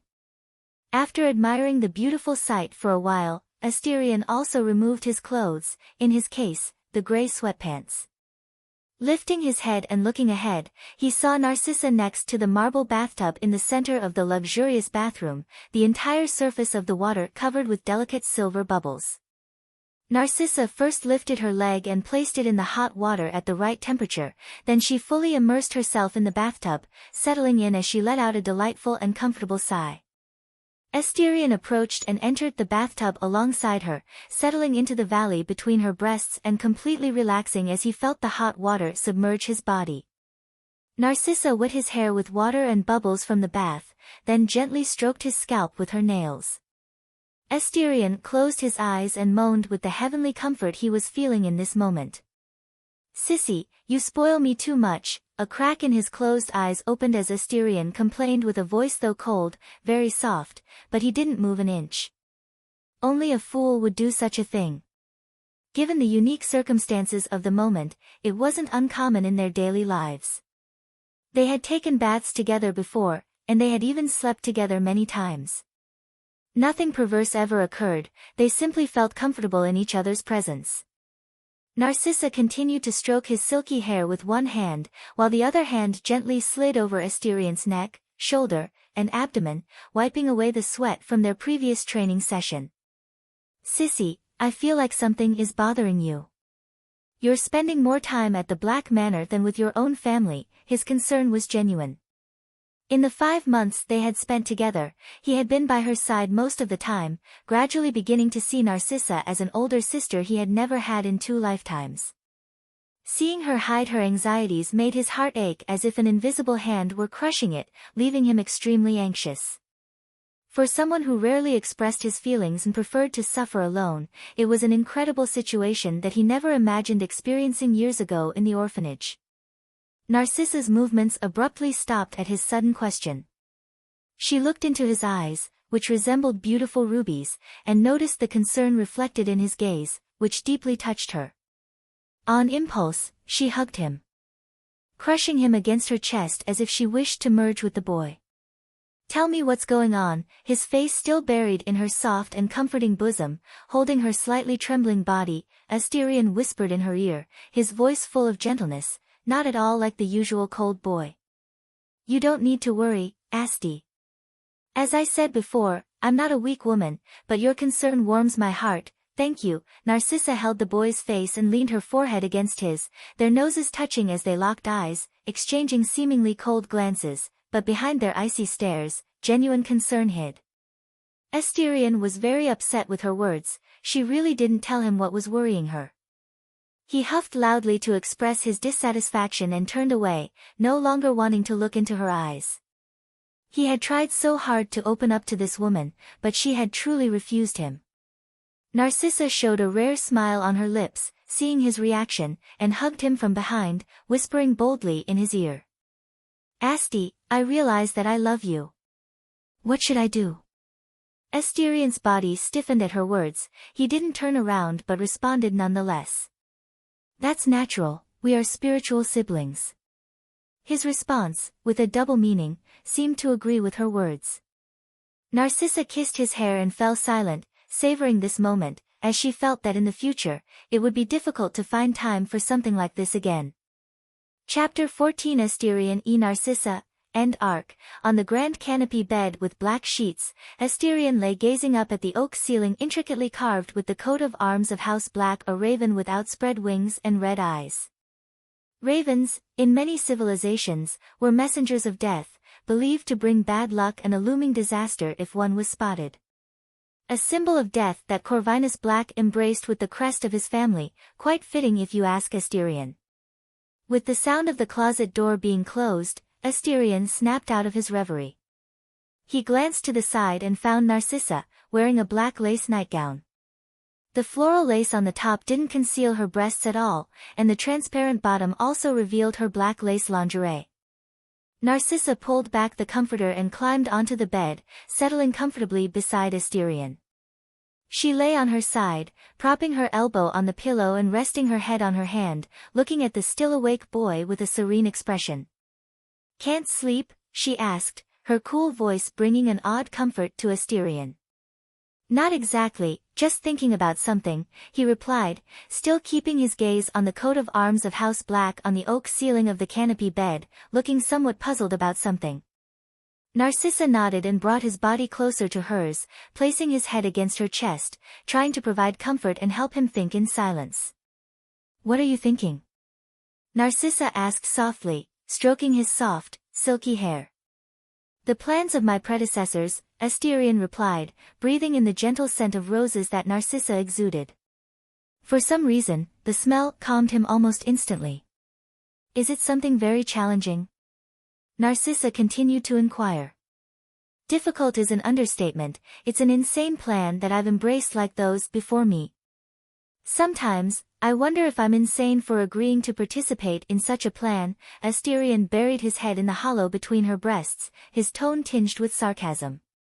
Kissing his forehead tenderly, Narcissa spoke in her cool voice, sanity is overrated, we're all insane in one way or another, we just hide our ugly side behind a mask we put on for others to see and find beautiful. I don't think you have an ugly side, but alright, I suppose I agree with your words. Asterion looked directly into her eyes and said, his gaze gradually becoming sleepy. He wasn't lying, to him, Narcissa or Arcturus had no ugly side. In his eyes, they seemed more genuine than anyone he had ever known in 2 lifetimes. Asti, tomorrow we're going to Gringotts to carry out your inheritance test, she said, stroking his hair, keeping Asterion awake even longer. Any problem with that? Noticing the concern in her tone, Asterion asked, confused. You have to prepare yourself for the looks and whispers you'll hear when you show up there, she said, her cold voice carrying a tone of concern. I've been used to receiving looks since I was little. Asterion really saw no reason for his cousin's concern. It wasn't normal for him to draw attention. I'm not talking about that kind of attention, Asti. She paused for a moment, looked at him, and continued speaking. Do you know how many Dark Lords have come from our family? Asterion shook his head, saying he didn't know. He rarely touched other books besides that insane plan, not that he didn't want to, but the book was so extensive that it made the Bible seem like a 10-page booklet.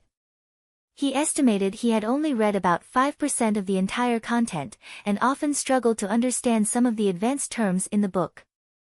7, that's the number our house has produced over more than 1,000 years. That means 7 people who possessed the same technique as you became Dark Lords. She paused to catch her breath and continued. Because of this, there are many legends about our family in the world. We're called by many names, demons, cold-hearted monsters without emotions, monsters in human skin, those who carry sin. They see us as a family that sold their own souls to Lucifer in exchange for power and forbidden knowledge. When they curse, they don't curse in the name of Morgana, but in the name of our ancestor.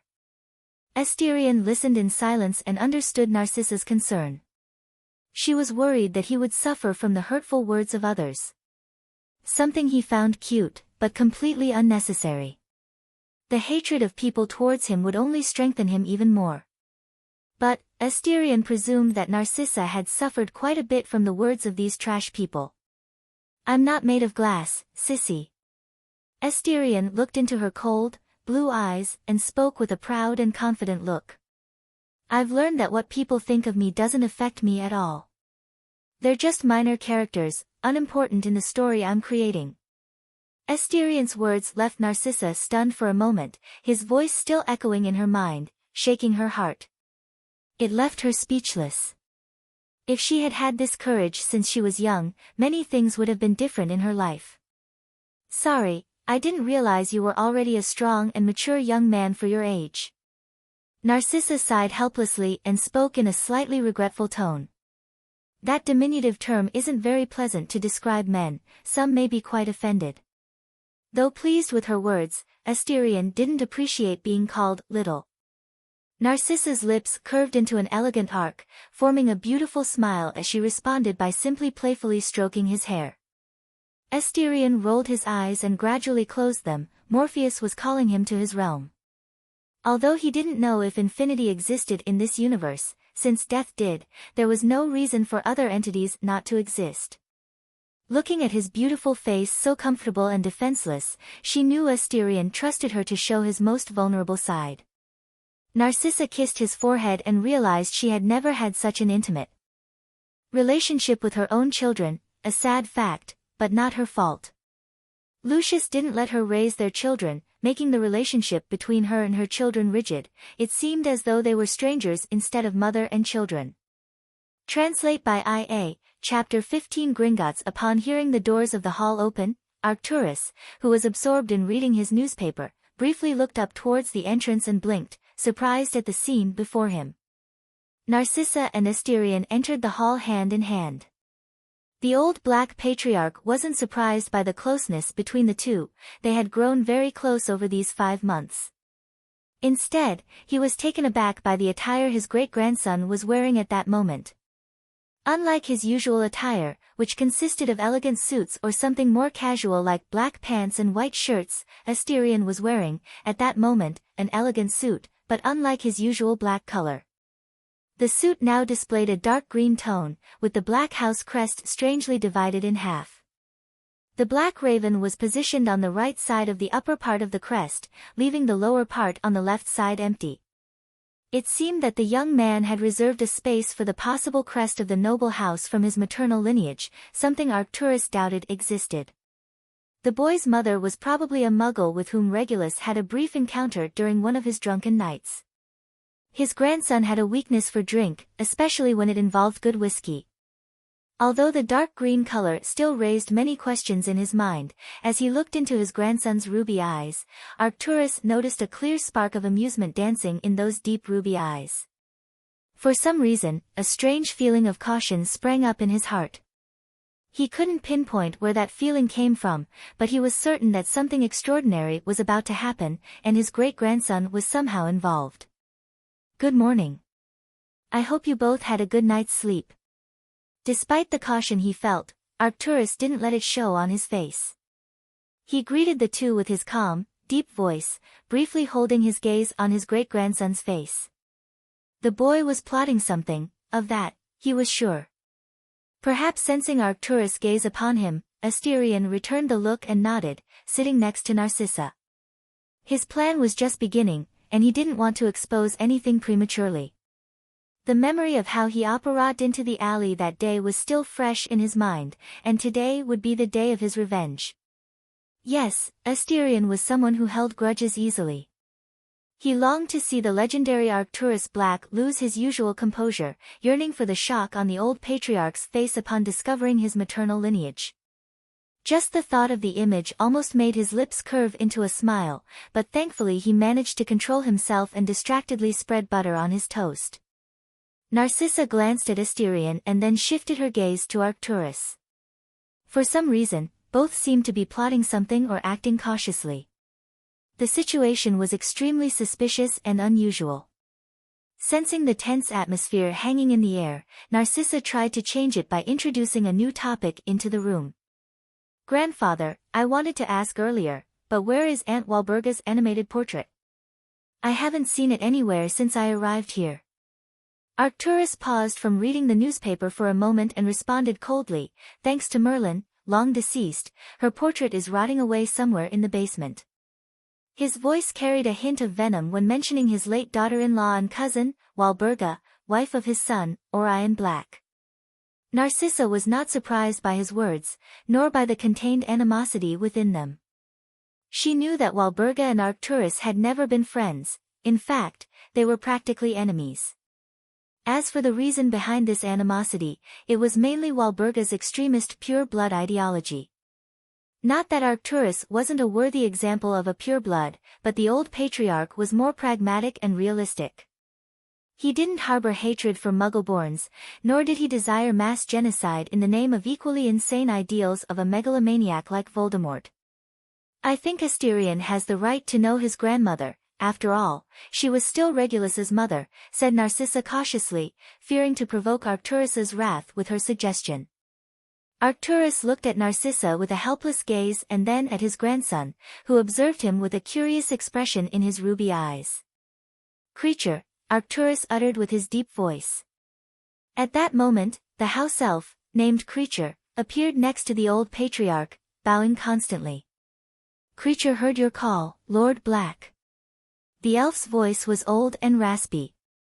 "Go fetch Walburga's animated portrait from the basement," he ordered, still focused on reading his newspaper. "Your orders are a decree, Lord Black. Creature will retrieve the portrait of the noble Lady Black." The house elf was more than happy to be tasked. He apparated from the dining hall at extreme speed. About 40 seconds later, Creature returned carrying a large portrait made of black oak. Interestingly, the portrait depicted a woman wearing an elegant black aristocratic dress, with her hair styled in a sophisticated bun. It was Walburga Black. "Arcturus, you old dead, pure-blooded scum. If I ever leave this portrait, you're dead. I'll tear you apart like a mangy animal. I'll cut your dick off," you filthy bastard," the portrait moved as if it were alive. The first thing it did upon arriving in the hall was to curse the old patriarch in every possible way for long minutes without stopping once. Even Asterion was surprised by the amount of profanity uttered in less than a minute. Arcturus didn't even bother to look up and kept reading, ignoring the sharp and shrill screams of the woman. He wondered if the portrait would feel the pain of being burned alive if he set it on fire. He kept that idea ready to test it at some point in the future. While Walburga's portrait incessantly cursed Arcturus, the portrait of Walburga noticed other people in the dining hall, someone she knew especially well. After all, she raised her alongside her sister-in-law. "Narcissa, look at you, you've become as beautiful and elegant a woman as one would expect from a true black," Walburga spoke in a tone completely different from when she cursed Arcturus. Although her tone was stern and serious. "It's been a while, Aunt," Narcissa greeted the woman who practically raised her. Even after death, Walburga still maintained the same tone. It seemed as if she hadn't even died, although she was merely a collection of memories. She rose from her chair and stood behind Asterion, placing her hands on the boy's shoulders. "But, Aunt, I want to introduce you to someone, more precisely, your grandson, son of Regulus." Walburga's body within the portrait came to a complete stop, her gaze falling upon the child whose shoulders Narcissa held. She looked into the boy's red eyes for a long time in silence, and when she finally spoke again, she shocked everyone in the hall. "Hello, my lovely grandson, look at you, you look like an adorable prince." Arcturus and Narcissa looked at the portrait in disbelief, wondering if they were hearing things, for it was impossible for Walburga Black to speak in such a kind and sweet tone. Truth be told, whether Arcturus or Narcissa, they felt a shiver run down their spines hearing the woman's sweet tone. "Hello, grandmother, I am Asterion Regulus Black, it's a pleasure to meet you." Asterion ignored the shocked looks from both and greeted his grandmother with much elegance and politeness. "Judging by your manners, Narcissa has done a good job in instructing you, keep learning from her, she was my masterpiece, my dear grandson." Walburga couldn't be happier at this moment, as she shouldn't, the legendary innate technique of the House of Black appeared in her lineage. Her soul, which is probably in hell, would be jumping for joy, along with all her ancestors. Chapter 16 Gringotts, 2, Have a little more cake, Asterion, Walburga inside the portrait spoke with a sweet and indulgent tone towards her grandson.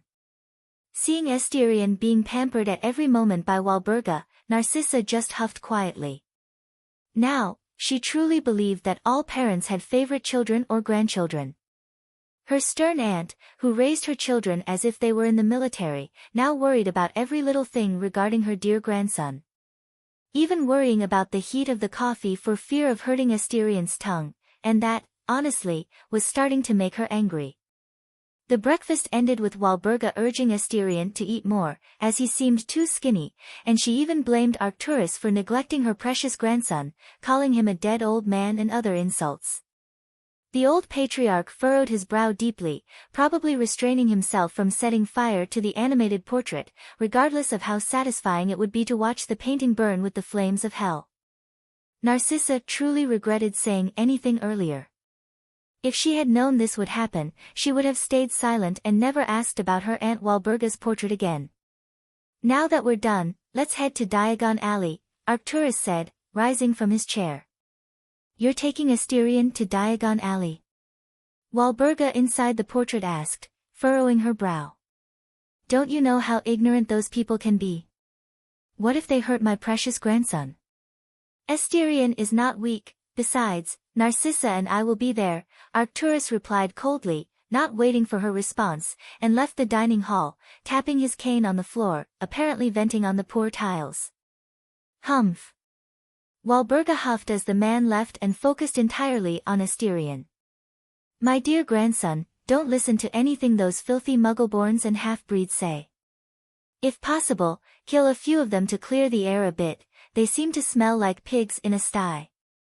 Asterion pursed his lips and refused to respond, listening to the genuine concern of his beloved yet very racist and extremist deceased grandmother.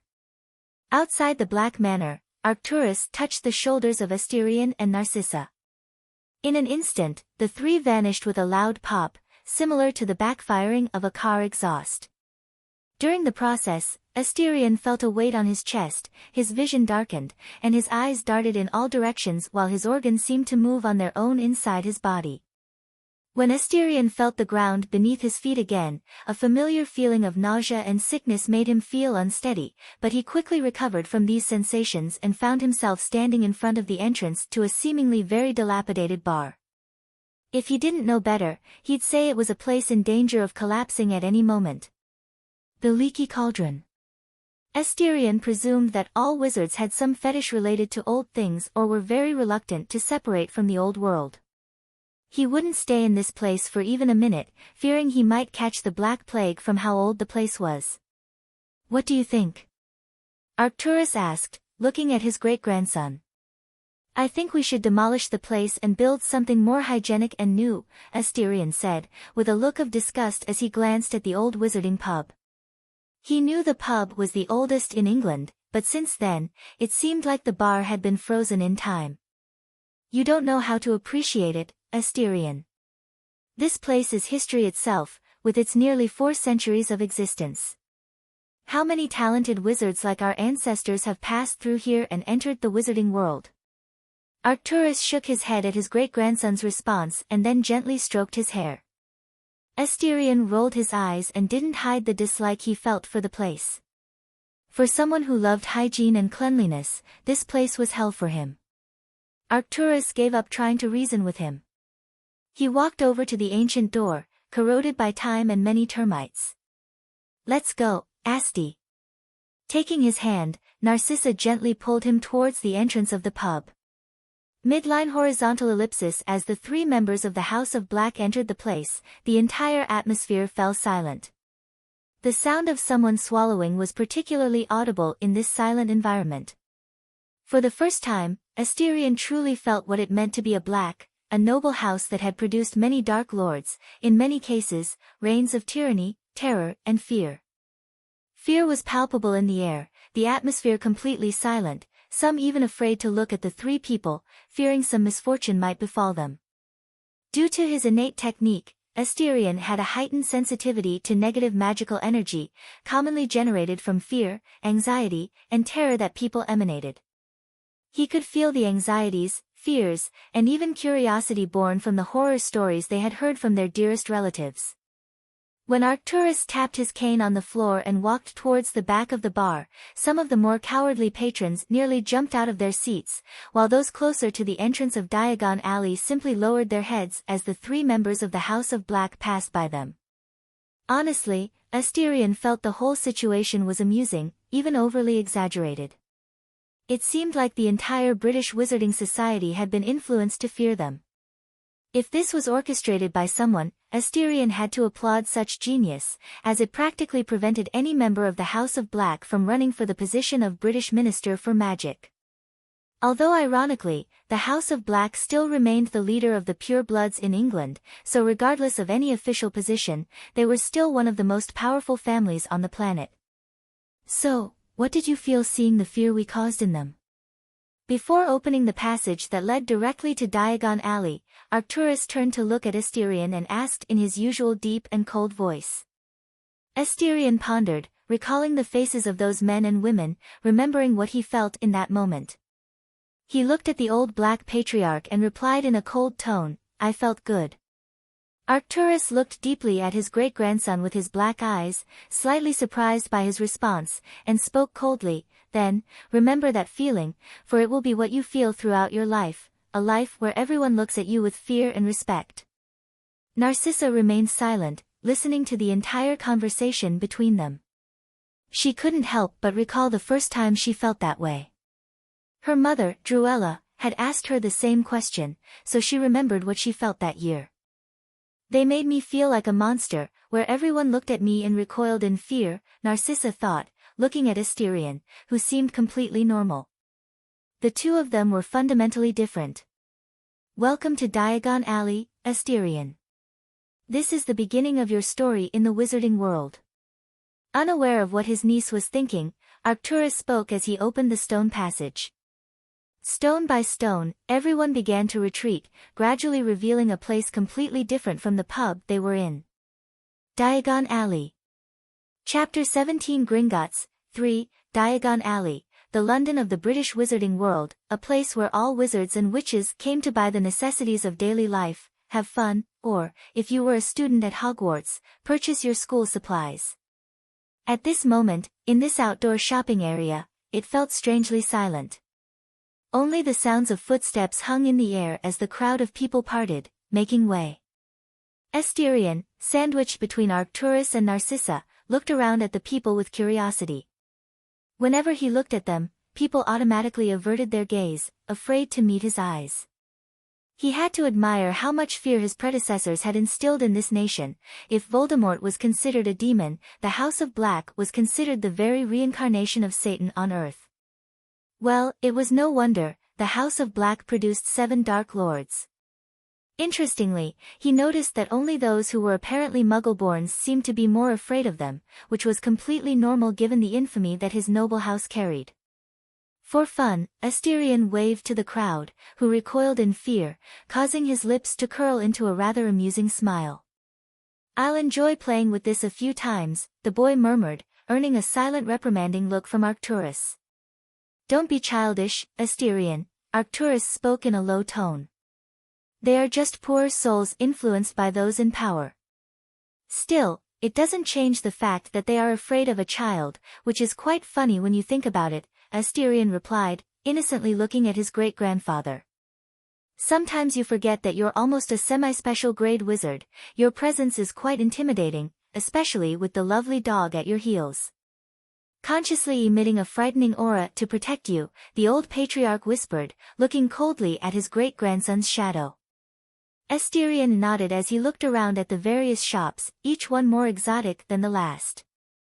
Some were quite explicit for the current time of day. After all, who goes to a sex shop in the morning?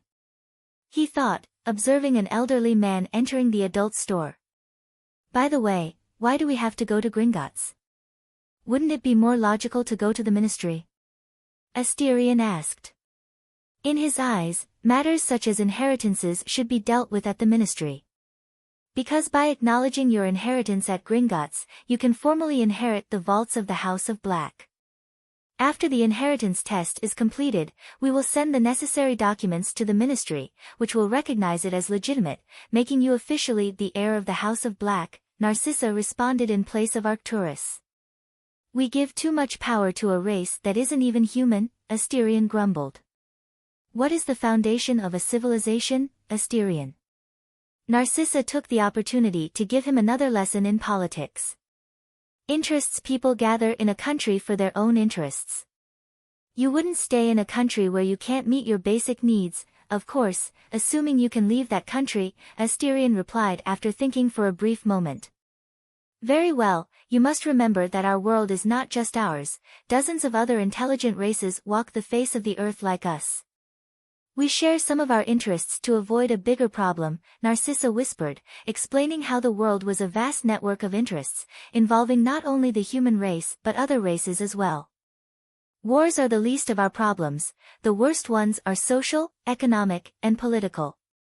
Once one of the three is broken, our society will face even greater problems, such as the collapse of our economy or the exposure of our existence, spreading fear and further increasing the emergence of cursed spirits and their power.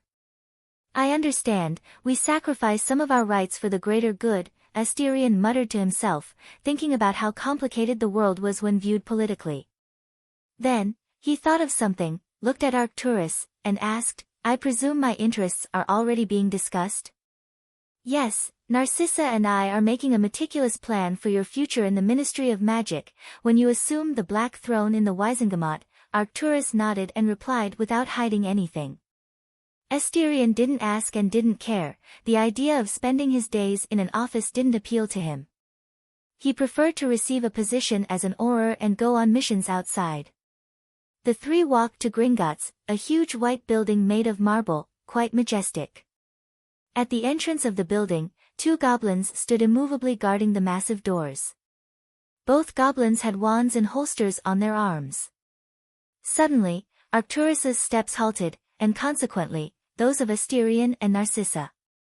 Both looked confusedly at the old patriarch. They were about to enter Gringotts. Why did they stop? Looking in the direction Arcturus was gazing, Asterion saw two tall figures. One was an elderly woman with an unattractive hat, but tall and slim. Next to her stood a boy around 16 years old, tall and muscular, with black hair and blue eyes. Someone Arcturus knew. Perhaps an old lover. Asterion thought as he prepared to watch the show. The expression on the elderly woman's face changed from indifference to coldness, with a faint murderous intent hidden in her gaze, upon seeing Arcturus. Matriarch Longbottom, Arcturus greeted the woman politely. Lord Black, the woman responded. Asterion finally understood who the elderly woman was. So, the person beside her was Neville. Looking at the tall, muscular boy in front of him, Asterion couldn't believe this was Neville Longbottom. Huh? Asterion frowned when he noticed something unusual about Neville. He couldn't sense any emotions from him, it was as if he didn't have any. He was empty and cold. However, it was then that Asterion realized he could sense people's emotions based on the magical energy they emanated, but from Neville, he couldn't sense anything. This could only mean one thing: Neville had no magical energy. Celestial restriction. So, you're the Toji of this world, Neville Longbottom. Chapter 18 Gringotts 4. It's been some time, Lady Augusta, Arcturus remarked, looking at the woman with indifference, his gaze cold and piercing. Arcturus's body was tense, ready to react to any attack, which he had no doubt would come at any moment, given how emotional the woman in front of him was. Like any ancestor of the 72 noble houses that founded the Wizengamot, House Longbottom descended from a powerful class special wizard, Charles Longbottom. The innate technique of House Longbottom was called alteration of inanimate objects. Fundamentally, the technique consisted of increasing and decreasing the weight and height of inanimate objects. Charles Longbottom's greatest achievement was altering the weight and height of dust particles, essentially creating an extremely destructive meteor shower. Certainly, apart from Charles, no other member of House Longbottom reached that level, but Arcturus dared not underestimate this woman. Not enough time to destroy your cursed family, Arcturus Black, replied the elderly woman, showing no trace of weakness. When the woman mentioned the name Black, the young man whom Asterion presumed to be Neville clenched his fists, his face turned pale, anger palpable on his features. Arcturus seemed to have heard a very amusing joke. Time? Is that what you count on to destroy my house? The sarcasm in the old patriarch's tone made the matriarch grit her teeth in anger. So, Arcturus looked at the young man beside Augusta Longbottom. Is this your grandson? I've heard about him, certainly a strong lad. Upon hearing this, whether it was Neville or Augusta, they both displayed a very displeased expression. What Arcturus said could be considered a compliment on any other occasion or for another person, but for Neville, it was an insult. A very subtle insult if you didn't know about his condition. Something that the person in front of him would surely know, yet still, he insulted him. Arcturus wasn't a man to make enemies everywhere, he would never stoop to insulting a young man. But when he was facing an enemy, like House Longbottom, it was a different matter. He wouldn't show mercy to his enemies. Especially towards Augusta Longbottom, who voted in favor of the execution of his great-niece, Bellatrix Lestrange, born Black. Did she have reasons to vote in favor? Yes, she did. After all, Bellatrix and her husband, Rodolphus Lestrange, tortured her son and daughter-in-law, Frank and Alice Longbottom, using the Cruciatus curse, Crucio. But did Arcturus care? The answer was, no. Augusta had reasons to kill, he had reasons to protect. Regardless of what Bellatrix had done, he would protect her as he protected her. At least, my grandson doesn't look like a delicate girl, Augusta retorted, looking at Asterion beside Narcissa, her voice cold and sarcastic. Though she didn't know who he was, she presumed he was his grandson upon seeing the boy's cursed red eyes. Asterion, who had been observing the exchange of insults with joy, was stunned by the sudden insult directed at him, if you consider her words an insult at all. Yes, he admits he has refined, even delicate facial features, but Asterion didn't dislike it. In fact, he quite liked his appearance. It made anyone easily lower their guard against him. As his great-grandson, Arcturus showed no anger, even letting out a low laugh. Well, Asterion certainly won't have any trouble finding a marriage. Arcturus's words seemed normal, but beyond praising his great-grandson, they cruelly attacked Neville. In British wizarding society, those who had wizard parents but lacked magical energy were scorned as squibs. This was not solely due to the wizard's sense of superiority over muggles but also a social characteristic of England.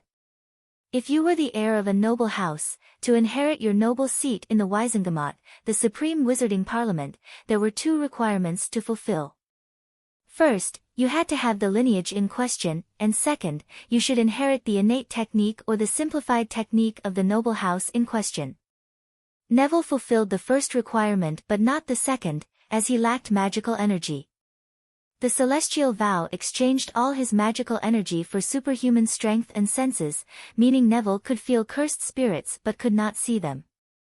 Neville, for not inheriting the innate technique of House Longbottom, also could not inherit the Longbottom throne. Therefore, since Augusta was too old to have another child and Neville could not inherit the Longbottom throne, the main branch of House Longbottom was considered extinct up to this point.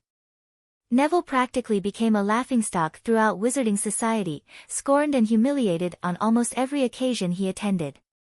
As for marriage, no woman from a noble house would consider Neville as a potential marriage partner.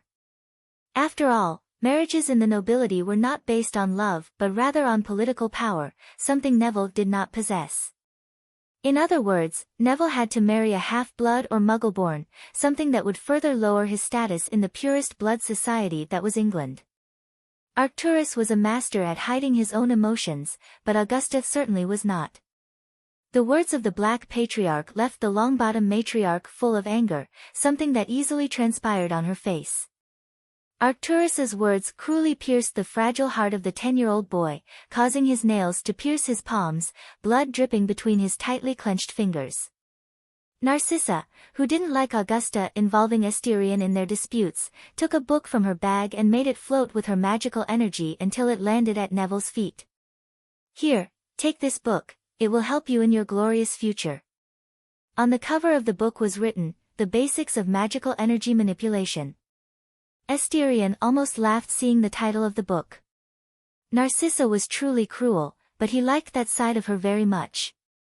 If the fire had already begun to burn between Arcturus and Augusta, Narcissa poured gasoline on the flames, causing the furious fire to explode. The moment she read the title of the book, Augusta's magical energy violently erupted from her body, like dark blue smoke burning like furious flames. She drew her wand and pointed it at Narcissa, who remained unmoved by the attack. Tiny objects from the sleeve of Augusta's blouse aligned themselves above her, appearing to be very small needles. In the next instant, the needles expanded, growing to an incredible 20 meters in length. The gigantic needles sliced through the air at great speed, heading towards the three members of House Black. Arcturus merely coldly snorted and also utilized his simplified innate technique. A curtain of darkness unfolded behind him, and a colossal skeletal hand emerged from the darkness, swatting the huge needles aside. Violent winds spread in all directions, causing screams of surprise and fear. A massive amount of negative magical energy spread throughout Diagon Alley, causing numerous people who had never seen a semi-special grade cursed spirit to feel as if they were facing an evil demon. The malice and terror emanating from the cursed creature made everyone tremble with fear and helplessness. "Let's play, Augusta, it's been a while since I've seen blood," Arcturus said, emanating an aura shrouded in malice and murderous intent, the air around him feeling so heavy that it was difficult to even breathe. The people watching the spectacle between Arcturus and Augusta began to retreat, running far away. The black curtain behind Arcturus expanded rapidly, and the enormous cursed spirit finally emerged from the curtain, revealing its appearance to the world. It was a massive black skeleton hundreds of meters tall. Its colossal height instilled fear and terror in all who beheld it. It was no wonder, a monster hundreds of meters tall could haunt anyone's nightmares for a long time.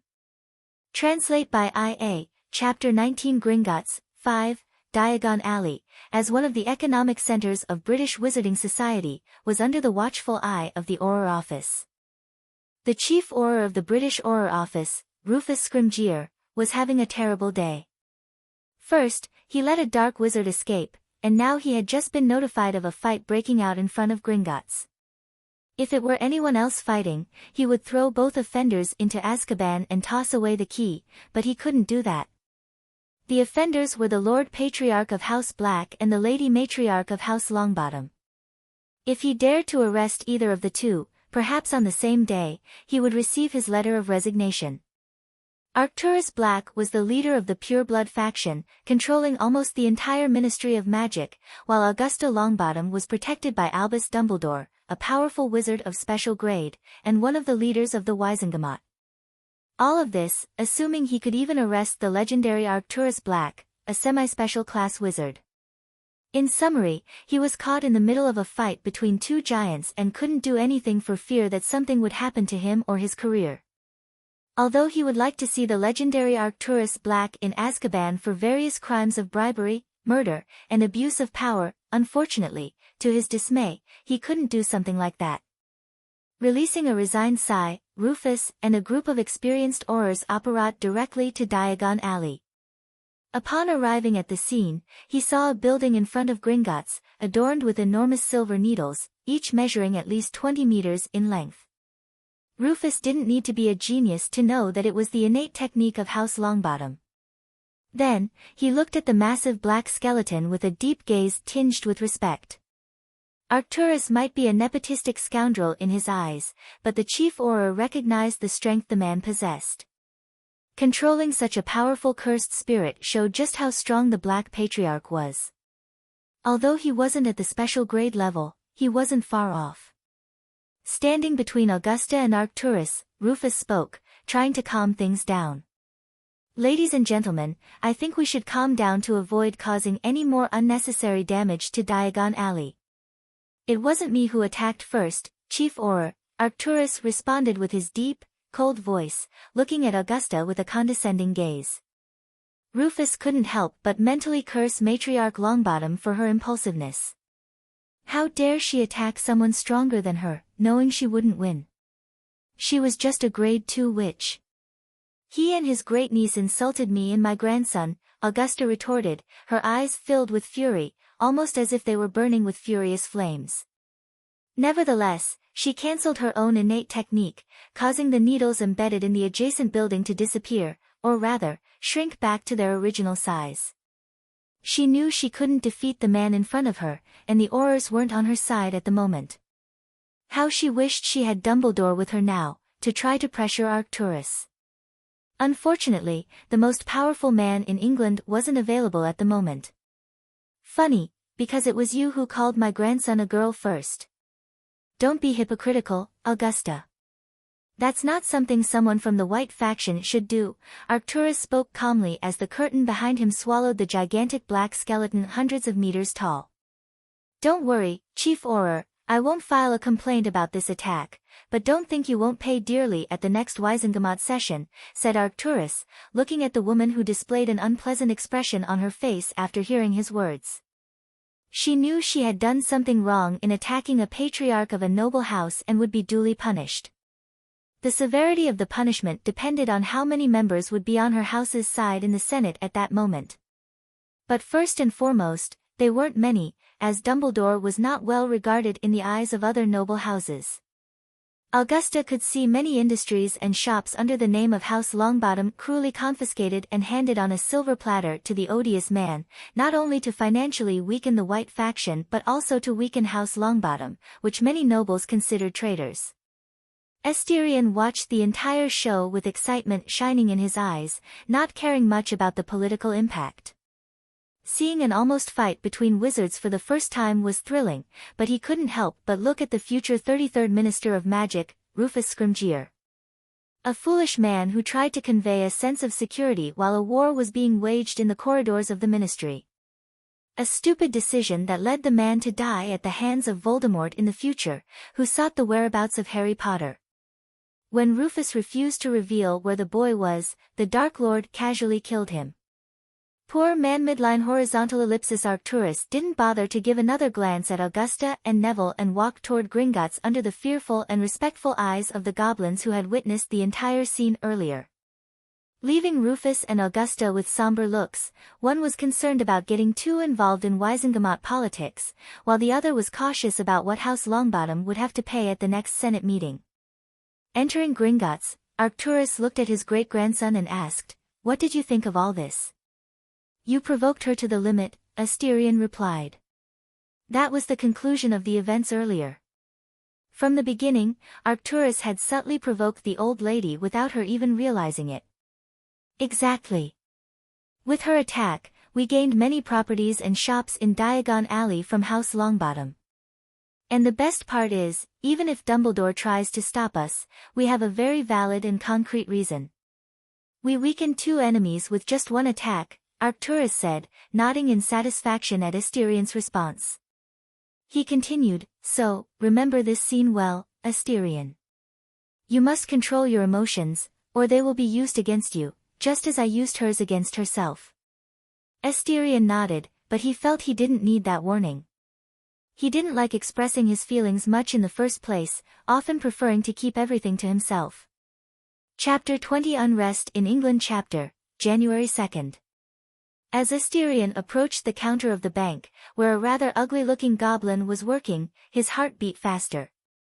He glanced briefly at his great-grandfather and almost smiled, thinking of Arcturus Black's shocked and incredulous face. He also looked at the famous warning from Gringotts written on the wall of the place, but he didn't pay much attention to it. It was just a poor chained dragon. He had a much better dragon himself. As for the waiting line, well, let's say that maybe because of the small show outside of Gringotts, people let him and his family pass without much fuss. Arriving at the service counter, Asterion particularly disliked having to look up. The goblins intentionally raised the height of the counters, probably to feel superior to wizards and to irritate them more easily. And to tell the truth, they really managed to annoy him, even without saying absolutely anything up to that moment. Even with their arrival, the goblin continued to write with a quill on a parchment that looked new, as if he hadn't noticed them. The goblin itself was small, not measuring more than 50 centimeters, with sparse gray hair, a huge pointed nose, and large, sharp ears at the top. Definitely an appearance worthy of a horror movie. "Disgusting creatures," Asterion heard Narcissa mutter beside him. He completely agreed with her assessment. Goblins were ugly, arrogant, and quite unpleasant to have a conversation with, regardless of who you were. Looking coldly at the goblin who continued to write, indifferent to what was happening around him, Asterion unleashed Baskerville's unscrupulous malice completely. A monstrous and chilling laughter echoed in the entrance hall of Gringotts. Everyone felt as if they were inside a frozen cave. The cold, murderous intent sent shivers down the spines of every person and goblin in the hall. "It seems you've noticed our arrival, Mr. Goblin," said Asterion, looking at the goblin who stared back at him with a touch of fear. His eyes reflected nothing but a gaze completely devoid of emotions, as if he were looking at someone dead. "I was distracted," said the goblin, showing a wide and somewhat terrifying smile. His gaze fell upon Asterion's shadow with a touch of caution. "But I must inform you that pets are not allowed in Gringotts." Upon hearing this, Asterion gave an innocent look while gesturing for the goblin to proceed. "You can try to remove Baskerville from the premises, I won't stop you." The goblin glanced at the gigantic dog with hundreds of pairs of red eyes and chose to remain silent. As for the rules of Gringotts, if a superior were to inquire, he would claim he was old and had forgotten some. It was foolish to fight against a curse of semi-special level, at least he wouldn't survive for even a second. Seeing that the goblin ignored Baskerville, Asterion nodded and looked at his great-grandfather, signaling for him to take over the conversation. A private room with the goblin in charge of Vault 666 of the House of Black, Arcturus spoke, looking directly into the goblin's eyes, causing him to swallow hard and promptly summon the goblin in question. "Seriously, Vault 666. Upon hearing the vault number, Asterion pursed his lips and looked skeptically at the old patriarch. In the face of his great-grandson's gaze, Arcturus only responded somewhat helplessly. The Third Lord was a true occultist. He even started a cult. It was he who transferred the wealth of the House of Black to Gringotts, although only a part of it. Asterion rolled his eyes at the dark past of his ancestor. At the same time, he remembered the cursed spirits of the third bearer of the Black family's curse technique. They were all mentioned in the book. Most of them had names of dukes, princes, and infernal kings, even names of angels. Perhaps that's why his family was targeted by the church in the early 13th century. A man's dreams are sacred, Narcissa laughed at their conversation. Please, I have no dreams concerning any deity, whether sacred or demonic, Asterion replied, rolling his eyes again. If God and Lucifer existed and knew of our family's plan, we would definitely be dead. Midline horizontal ellipsis. Setting aside those thoughts, Asterion focused on the magical energy coursing through his body. There was a considerable amount, only a little more was needed for him to be considered promoted. This tiny amount of energy separated him from a nearly semi-special class wizard. Perhaps when I turn 10 or 11, Asterion thought. He was eager for the day when he would advance to a semi-special class wizard. A semi-special wizard at the age of 10 or 11, that alone would be enough for him to be recorded in the annals of wizarding history as one of the greatest prodigies of his time. This was not a world of cultivation where you could infinitely grow stronger by absorbing energy. In this cruel and unfair world, your talent determined how high you would rise and the speed at which you would reach your peak. Some would reach adulthood with power at grade 3 or even grade 4, never able to progress to the next level. Others, like Asterion, were already reaching the pinnacle of the world before even reaching adulthood. This world was truly unfair to those without talent. Ladies and gentlemen, please follow me to the private room. Asterion snapped out of his reverie, hearing another goblin, dressed in simpler clothes, who guided him to a room where another goblin awaited. This goblin was different from the previous ones. He wore more flamboyant and elegant attire, though in dark shades. He sported a large silver necklace around his neck, with a jewel containing a strange coat of arms depicting trees and flowers. Asterion presumed him to be a noble of the goblin race, which was not surprising given that they were governed by an absolutist monarchy. The goblin walked awkwardly with his short legs up to Asterion, holding an ancient-looking white marble bowl and an intricately carved knife with extremely complicated ancient runes. 7 drops of your blood, no more, no less, the goblin spoke with his hoarse and repulsive voice, as if he had swallowed glass. Before undergoing the test, Asterion glanced at Arcturus to see if anything was amiss. Seeing the man nodding at him, confirming that it was safe, the boy didn't hesitate to cut his palm with the knife, carefully squeezing out 7 drops of his blood. The goblin took the bowl with the 7 drops of blood and performed a spell using the bowl itself, which glowed in a golden hue, revealing thousands of runes that seemed to move on their own. Upon finishing the spell, the goblin poured all 7 drops onto the ancient-looking parchment. The parchment, which had been blank, began to write itself, revealing Asterion's true lineage. Asterion Regulus Black-Slytherin, blood purity 100%, 7 generations of pure-blooded wizards in both paternal and maternal lines. Parents Regulus Black, father, Minerva Slytherin, mother, possible inheritance, the oldest and noblest house of Black possible inheritance, the oldest and most noble house of Slytherin.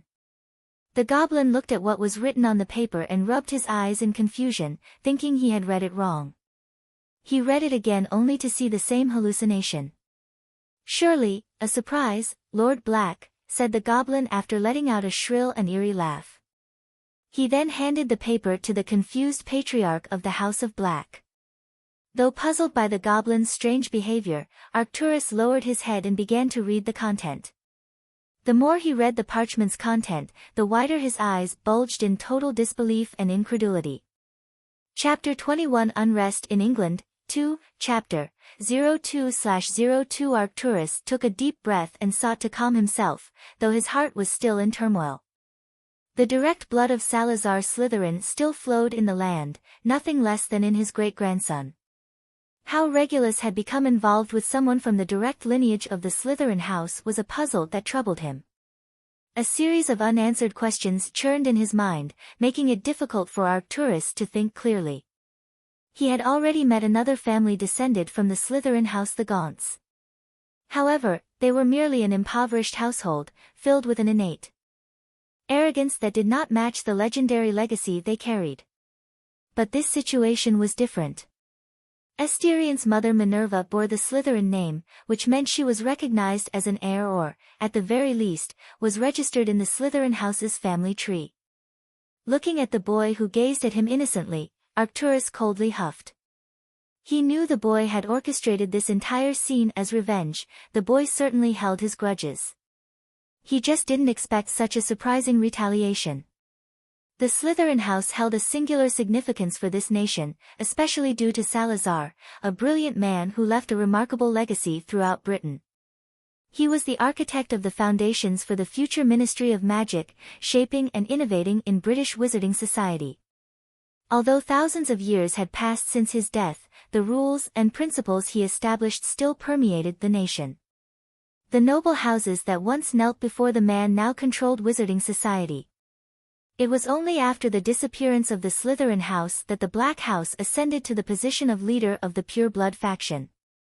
For this reason, the Slytherin house always held deep meaning for the noble houses. This was one of the reasons why the noble houses chose to ally with Voldemort in the war.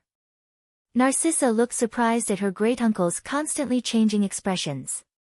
She swore she had never seen Arcturus Black as emotional as he appeared at that moment. The stunning woman approached Arcturus and looked at the parchment in his hand with a curious gaze. Upon seeing the contents of the parchment, Narcissa took a deep breath and looked at Asterion with a shocked expression. Asterion, who had witnessed the entire scene, couldn't help but feel extremely pleased seeing the constant changes in the man's face. Revenge certainly tasted like glorious triumph. Ragmuck, I would appreciate it if you kept discretion regarding what you read on the parchment, he said before the goblin could respond. I'm not asking you to keep it a secret forever, just wait a month before you start selling the information to the other noble houses. Arcturus knew it was impossible to keep such information due to the greedy nature of goblins, but he also didn't care. He just wanted to buy time to prepare to present Asterion in the most dazzling way possible because from today onwards, the House of Black officially carried the name Slytherin. At the same time, a daring idea crossed his mind. With both statuses, the fear of the House of Black would be diluted with the name Slytherin. This meant that the restraints holding back the development of the House of Black had been undone. We have to go, there's a lot of paperwork to prepare everything, as well as formalizing your inheritance in both noble houses, Arcturus said, not caring about his great-grandson's childish revenge. He was racing against time. Narcissa took Asterion's hand, and the three of them left the room, leaving a pensive goblin behind. Dumbledore must pay dearly for this information, as well as other noble houses.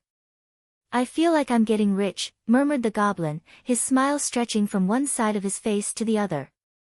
Could have told me such important information earlier, don't you think, my dear great-grandson, Arcturus whispered to Asterion after they exited Gringotts. Though maintaining his elegance, they all walked with slightly quicker steps than usual. How Arcturus wished he had known this information earlier, but there was no remedy for regret in the world. Well, it wouldn't be a surprise then, my dear great-grandfather, Asterion replied with a small, adorable smile on his innocent face. A smile that Narcissa would put into an animated photo to cherish every possible moment. Just because it was apparat abruptly, you withheld such important information, don't you think it's an exaggeration? Arcturus grunted slightly coldly and spoke with a slightly helpless tone. Well, it's one of my charms, am I too dramatic? Asterion didn't mind and showed a rather carefree smile. Looking at the boy playing the role of an innocent child, Arcturus rolled his eyes and just muttered under his breath, cheeky brat. Asterion smiled and placed his hand on one of Arcturus's arms, while Narcissa did the same on the other side. In the next instant, the three of them disappeared in Diagon Alley. Unfortunately for Arcturus, the news of Asterion's lineage was sold the next day. Something the old patriarch would remember well, as he had promised to make Ragmuck pay dearly for selling the information so quickly. The worst part was who he sold the information to. Looking at the cover of the Daily Prophet containing the image of him, Narcissa, and Asterion, Arcturus clenched his teeth in frustration. It was a conspiracy. A mere sensationalist journalist would never have enough money to buy such information from a greedy goblin. Whoever bought the information passed it to Rita Skeeter to cause chaos. He could imagine how chaotic the next session of the Wisengamot would be. Good move, Albus, Arcturus muttered with a cold look in his eyes. Very well. Let the games begin. I want to see if you can handle the pressure, and I'll start with you, you mere fifth-rate journalist. How dare you ruin my plans, Arcturus said coldly as he threw the newspaper onto the table. He was certain it was Albus Dumbledore who leaked the news, which was obvious, as the biggest suspect is often the one who benefits the most from the news. And for that man, a divided pure-blood faction was a good thing. As for the reason for the division, it was quite simple: interests involved. Everyone wanted to profit from Asterion, especially with his great-grandson being unmarried.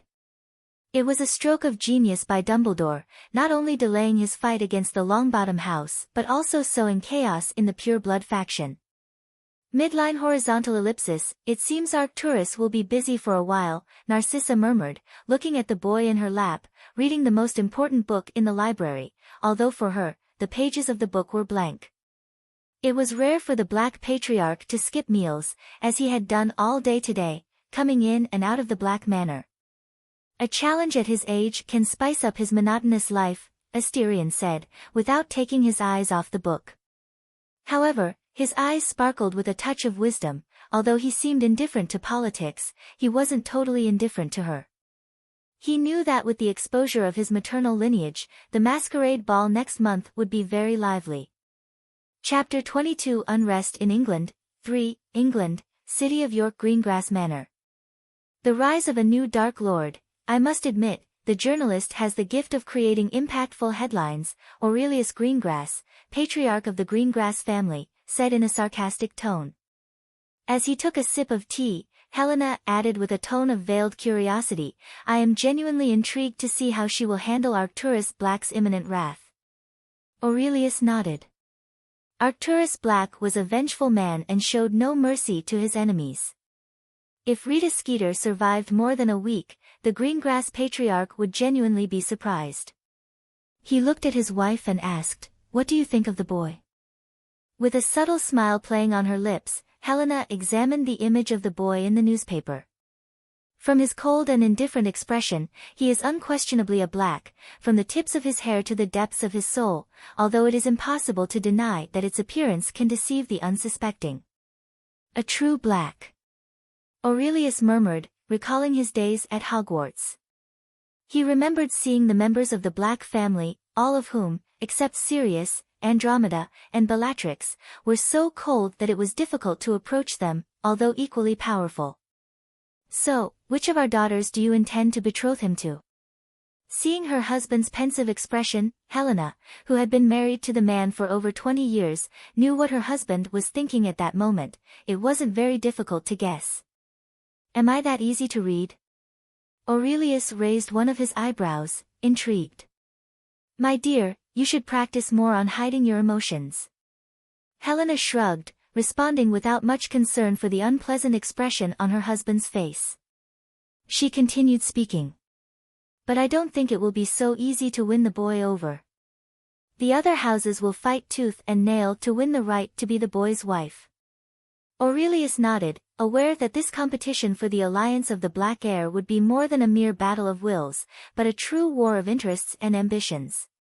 For the young man possessed not only the legacies of the most powerful wizards on the planet but also the potential to become one of the most powerful wizards of his generation, a key player of enormous importance in the British and international wizarding society.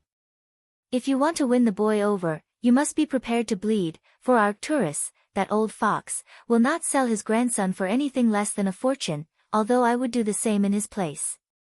Helena laughed at her husband's expression and spoke, looking out at the mansion garden. The Greengrass patriarch remained silent, pondering how much he was willing to spend to secure this marriage.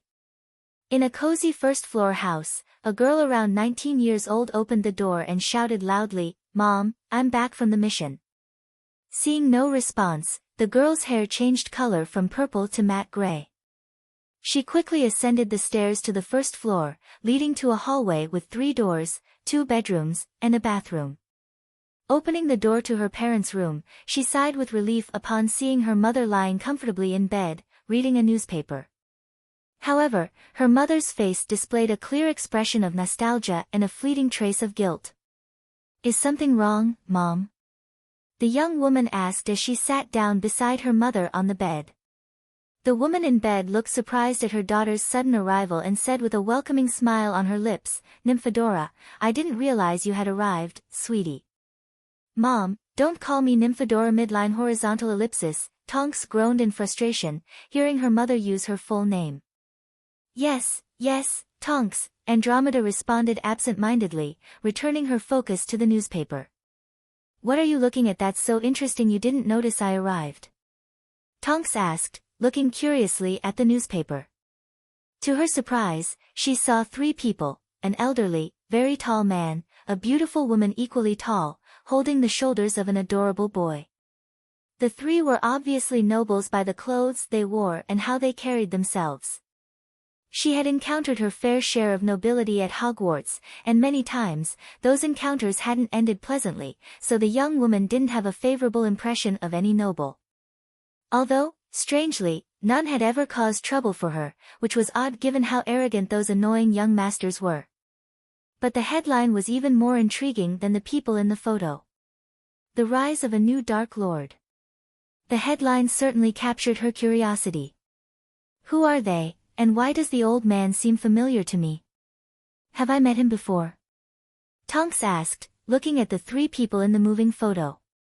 She focused on the elderly man. For some reason, she felt she knew him, but couldn't quite recall when she had met him. Perhaps she was too young at the time. Andromeda opened her mouth to speak but then closed it again, hesitating to divulge who they were. She didn't want her daughter to get involved in this political world, but seeing her daughter's curiosity, she knew she couldn't remain silent. "He's your great-great-uncle, Arcturus. Beside him is my sister, Narcissa, and as for the boy, he's the son of my cousin, Regulus," Andromeda answered after hesitating for a long moment. Tonks was simply petrified by the news. Her mother had never spoken about her family of origin. Tonks only knew that her mother had been disowned for marrying her father, so she had never cared to ask about such a despicable family. "So why are you showing such a sad expression then?" "They are horrible people, they kicked you out of the house," Tonks frowned, seeing the melancholic expression on her mother's face. Andromeda stroked the photo and sighed. "You don't understand, Dora. I miss them, my sister, Arcturus. I even want to meet my new cousin, he looks adorable in the photo. I always wanted a younger brother. Why miss people who cruelly expelled you for marrying someone you loved?" Tonks really didn't understand her mother. Feeling missing for such people was incomprehensible to her. "They aren't like that, Dora, they love me, just as I love them. Even from afar, they protected me, just as they protected you." Andromeda shook her head as she weakly leaned against the pillow. "But they expelled you," Tonks said, eyes wide. Was it because of her mother's family that those irritating young masters never bothered her? "It was the rules, Dora. I chose not to practice the family's simplified innate technique, so by the family's rules, I was no longer a black," Andromeda said, staring up at the ceiling. Sometimes she wondered if it was the right choice, but after meeting Ted and feeling the love he had for her, she still thanked herself for the decision she made decades ago. Seeing the melancholy on Andromeda's face, Tonks didn't press further with questions, though she was shocked to learn that her mother was a member of the infamous Black family. But Tonks was determined to help her mother reconcile with her family. She could see how much Andromeda missed them. Chapter 23 Escaping from Azkaban. Located in the North Sea, the stony island seemed like a world apart from the real world. At the island's center, Azkaban rose high in the sky amidst the tumultuous, icy waves of the sea, resembling a monolithic, bleak, and lifeless structure. With its origins shrouded in mystery, the first known inhabitant was a cruel dark wizard named Krrish, who would lure nearby Muggle sailors and use them as guinea pigs for his macabre experiments. His magical experiments were so wicked and cruel that they attracted a large number of malevolent spectral creatures called Dementors, a quantity so great that it could threaten the mainland if allowed to roam free. Therefore, in the year 1718, the new British Minister of Magic Damocles Rowell insisted on using Azkaban as a prison. Instead of using people to guard the prisoners, he chose dreadful Dementors as guards, making Azkaban later known as the cruelest prison on the planet. Inside one of the cells of Azkaban, if a luxurious room could be called a cell, a beautiful woman around 30 years old twirled her body around cheerfully, looking at a photo in the newspaper with an extremely excited expression. "He's so cute. I want to lock him up in my basement and feed him forever. No, no, no, no, I can't. He's my cousin. Stop talking in my head, you crazy bitches. But he's so cute." The woman spoke as she hugged the newspaper against her chest with a dreamy expression, a sadistic smile tracing on her full lips. "I'm getting out of this poor room and going back to my wealthy family. The magic I've gathered over the years should be enough."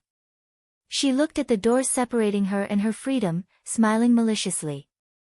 Banging on the reinforced magical iron door, causing a loud noise, she continued to pound, one after another. After 10 minutes of this, a cold and desolate atmosphere fell upon her. She had finally caught the attention of the prison guards. Looking at the Dementor that appeared in front of the door, the woman cheerfully greeted the spectral being. "Little ball of happiness, my dear friend." Seeing that the Dementor hadn't responded, the woman pouted very upset and muttered to herself, "Doesn't remember the long hours we spent together? I painted your nails, ungrateful bitch." Seeing that she still hadn't received a response, the woman stopped talking. She reached her hand through the bars of the door's window and touched the Dementor. She used the small portion of magical energy she could muster at the moment. Instantly, a sphere of blue light fell upon the Dementor, gradually melting it into a blue orb in the woman's hand. "Hee, I bet I'm the first one to swallow a Dementor." The woman chuckled amusingly and swallowed the blue orb, without caring about the unbearable taste. The woman waved her hand, and a curtain of darkness appeared outside the cell, from which a Dementor emerged. "Ark must be proud when he sees my incredible abilities," she said, showing a proud look as she looked at the Dementor. "Now, open the door for me, lovely sweetie." The Dementor directly dispelled the enchantment guarding the door, which opened with a gentle touch from the woman, who stepped out of the cell in her long black Victorian dress. Ah, the sweet smell of mold and despair. The woman opened her arms and deeply breathed in the putrid air of Azkaban. With a few excited hops, the woman walked down the long corridor, humming and lazily swinging her arms. "Where is Sirius Black? Sirius Black. Oh, Sirius Black, where can I find you?" After passing through many corridors and empty cells, she halted her steps, feeling the familiar presence, and grinned maliciously as she looked at the numbered door, XY390. Approaching the iron door, she stood on tiptoes and peered into the cell. "Found Sirius Black. You look dead, pup," she said, looking at the dirty, disheveled, and skeletal man slumped weakly against the wall covered in scribbles of a madman. The man's eyes opened, revealing brown eyes, almost entirely black. He looked at the green-eyed woman at the door and parted his parched lips to speak hoarsely. "Bella. You got it. It's me, the amazing and wonderful witch, Bellatrix." Bella opened a wide smile, showing her teeth as she gestured with her fingers. Sirius couldn't help but smile. "You're still the same, Bella." "Obviously, who else would I be if not me?" Bella said, feeling pleased with his words. Bella had the Dementor open the door and asked, hands on her hips, "Are you coming with me?" "Yes, I still have to kill a certain rat." A cold and chilling look reflected in the eyes of the man unjustly accused. She looked satisfied at Sirius, as if she was seeing a good student finally following the right path. "Killing is always the most relaxing way to unwind, I agree with you, pup." Sirius couldn't help but curl his lips hearing that. When did he ever say killing was relaxing?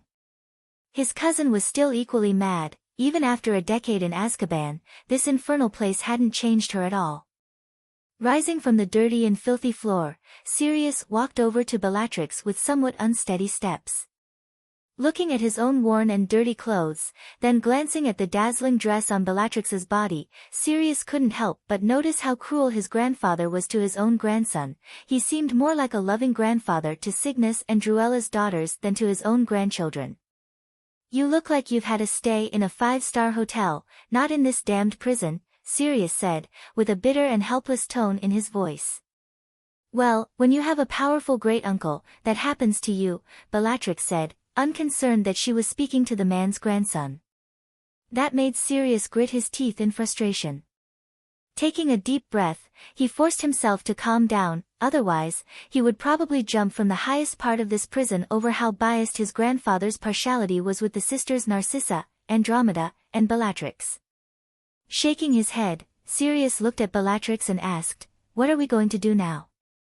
"Well," putting her finger to her lips, Bella showed a pensive expression before saying, "I'm torn between killing everyone in this place or simply strangling my husband to death." Ignoring the part about killing everyone, "Why do you want to kill your husband?" Sirius asked, showing genuine doubt in his voice. Bellatrix looked at Sirius as if she were seeing an idiot and spoke proudly. "Does a wife need a reason to kill her husband?" "You're strange, pup." "No, I'm not strange, you're the crazy one among us," Sirius thought as he rolled his eyes. Although he thought so, Sirius still followed Bellatrix. After all, a good Death Eater was a dead Death Eater. Chapter 24 Escaping from Azkaban, 2, Pup, did you know that you're now an uncle? Looking at the woman in a long Victorian-style black dress, coincidentally his cousin, Sirius shook his head and followed her while listening to her humming. But her words shocked him deeply, so much so that he stopped walking and looked incredulously at Bellatrix. "Are you serious, Bella?" Sirius asked incredulously, the image of his brother reappearing in his mind.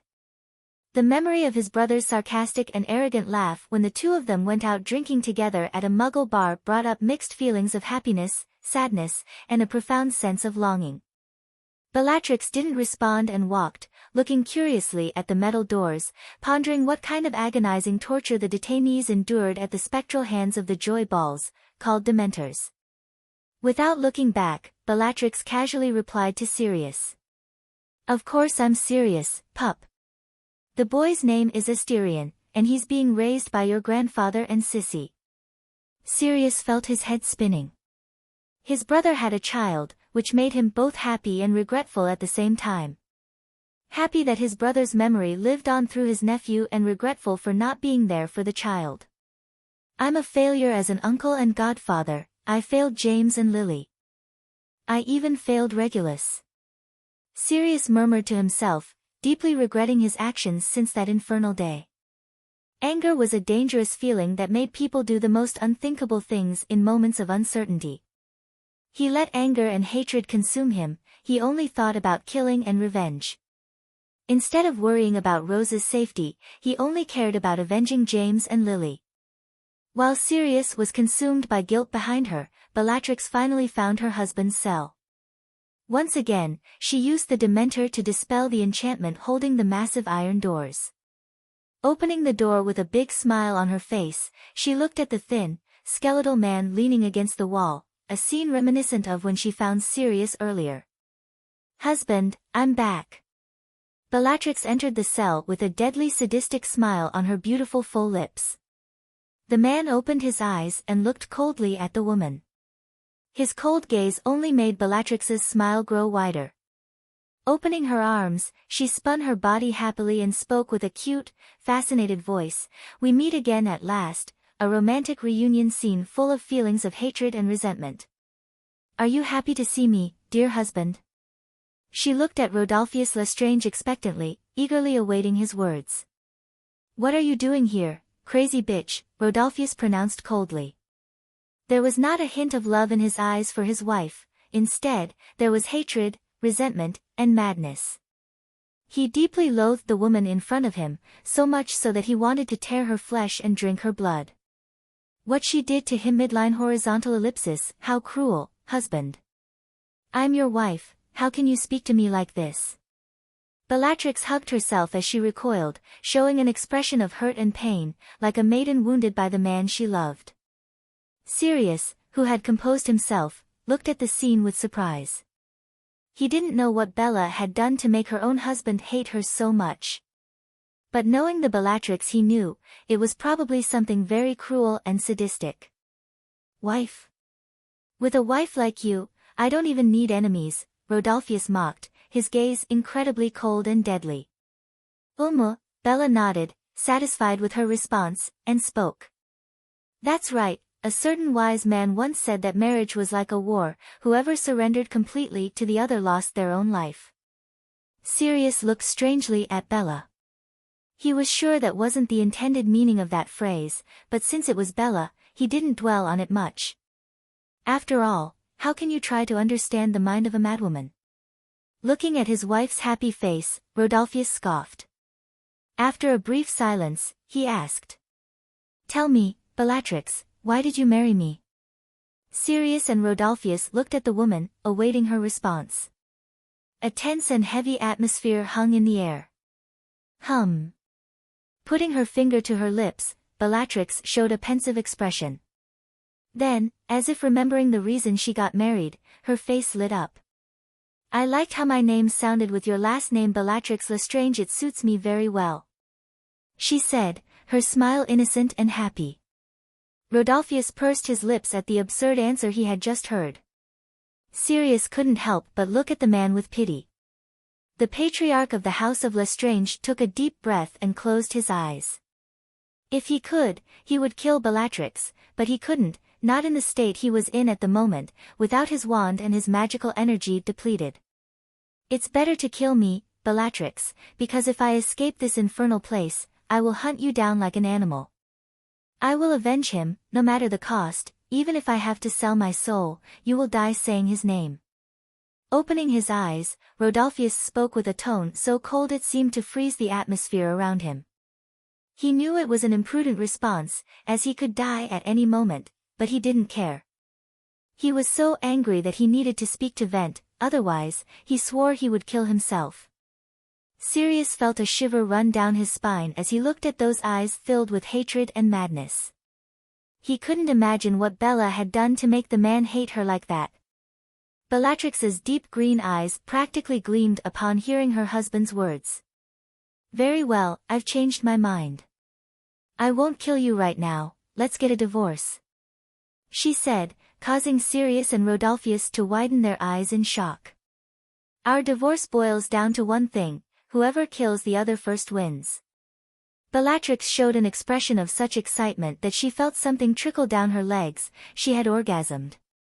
The idea of such a pleasant and exciting divorce ceremony had made her climax. Seeing Bella's ecstatic face, Sirius simply backed away a meter from her, afraid that the madness could be contagious. You'll regret this, I'll gut you like an animal, Bellatrix Black. Rodolphus's face was contorted in a tangle of anger and resentment. The divorce, besides being humiliating for a pureblood, made him feel humiliated by Bellatrix considering him weak. La la la la la, Bellatrix simply laughed adorably as she walked out of the cell, obviously leaving the door open. Are you sure? He will surely seek revenge, Sirius asked, walking alongside her. Don't worry, pup, he's weak, and the weak will always be weak. That's the cruelest curse of this world, Bellatrix replied, showing a sadistic and cruel expression. Now let's go back home. In the next instant, that expression vanished, replaced by an innocent and lively one. Sirius was speechless to describe his cousin's rapid change of expression.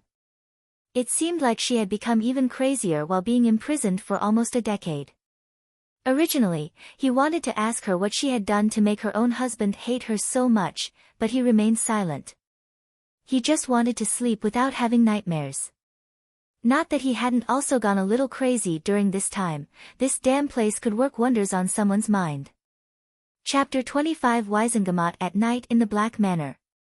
Sitting in the dining hall, Arcturus, Asterion, and Narcissa dined in silence, a rather traditional dinner lavishly laid out on the oak dining table. Arcturus, as always, dressed in his elegant suit. Asterion wore an outfit similar to Seal Phantomive's, but in black and green tones, while Narcissa wore a delicate black dress covering her body, revealing her bare back. Will I go to Hogwarts when I turn 11? Cutting a piece of steak with his knife, Asterion stabbed the fork into the succulent meat, but before swallowing, he asked curiously. He was quite curious about Hogwarts. After all, it was Hogwarts, and he also wanted to know the differences of Hogwarts in this reality. Arcturus paused his utensils and looked at his great-grandson with confusion. He placed the utensils on the table and asked, "When did I say you would go to Hogwarts when you turned 11? This time it was Asterion's turn to be confused. Isn't it at 11 years old that a wizard starts their studies? No, the age to start at Hogwarts is from 13 onwards, Arcturus replied, surprising Asterion. Seeing his great-grandson's confusion, Arcturus began to explain, I don't know why you think you would go to Hogwarts at 11, but it's not like that. Wizards are essentially soldiers, it's completely illogical to send children to Hogwarts at that age. Seeing the confusion growing stronger on his Asterion face, Arcturus realized that his great-grandson didn't understand the nature of Hogwarts. Hogwarts isn't just a school, it also serves as a headquarters for training young wizards in the fight against cursed spirits and dark wizards. Hogwarts is divided into two classes, the main class and the auxiliary class. The main class mostly consists of fighters, while the auxiliary class, as the name suggests, consists of auxiliary wizards who help in any way they can with their powers, whether it's healing, tracking, reconnaissance, or cleanup. Taking a breath to regain his composure, he continued, from the first to the third year, students only need to establish a solid knowledge base for their future. Starting from the fourth year, or when they turn 16, Hogwarts begins to send students on grade 4 missions so they can gain experience. Thus, from the 4th, 5th, 6th, and 7th years, students put everything they've learned in class into practice. When they graduate from the 7th year, at 20 years old, you'll have an experienced soldier with a formed mindset. The words silenced Asterion. He understood his great-grandfather's words. Unlike the magical school in another reality, this Hogwarts wasn't an amusement park but a place where you grew stronger to survive in the future. The wizards in both realities were fundamentally different. This world needed constant soldiers to fight cursed spirits and dark wizards, otherwise, society wouldn't be what it was today. At the same time, this world had a much better fate than the world of JJK. The number of wizards in this world was much higher, resulting in fewer deaths than depicted in the anime and manga. Arcturus continued speaking after taking a sip of water from his glass. If we were to send children to Hogwarts at 11, the Muggle government would definitely fight us to the death.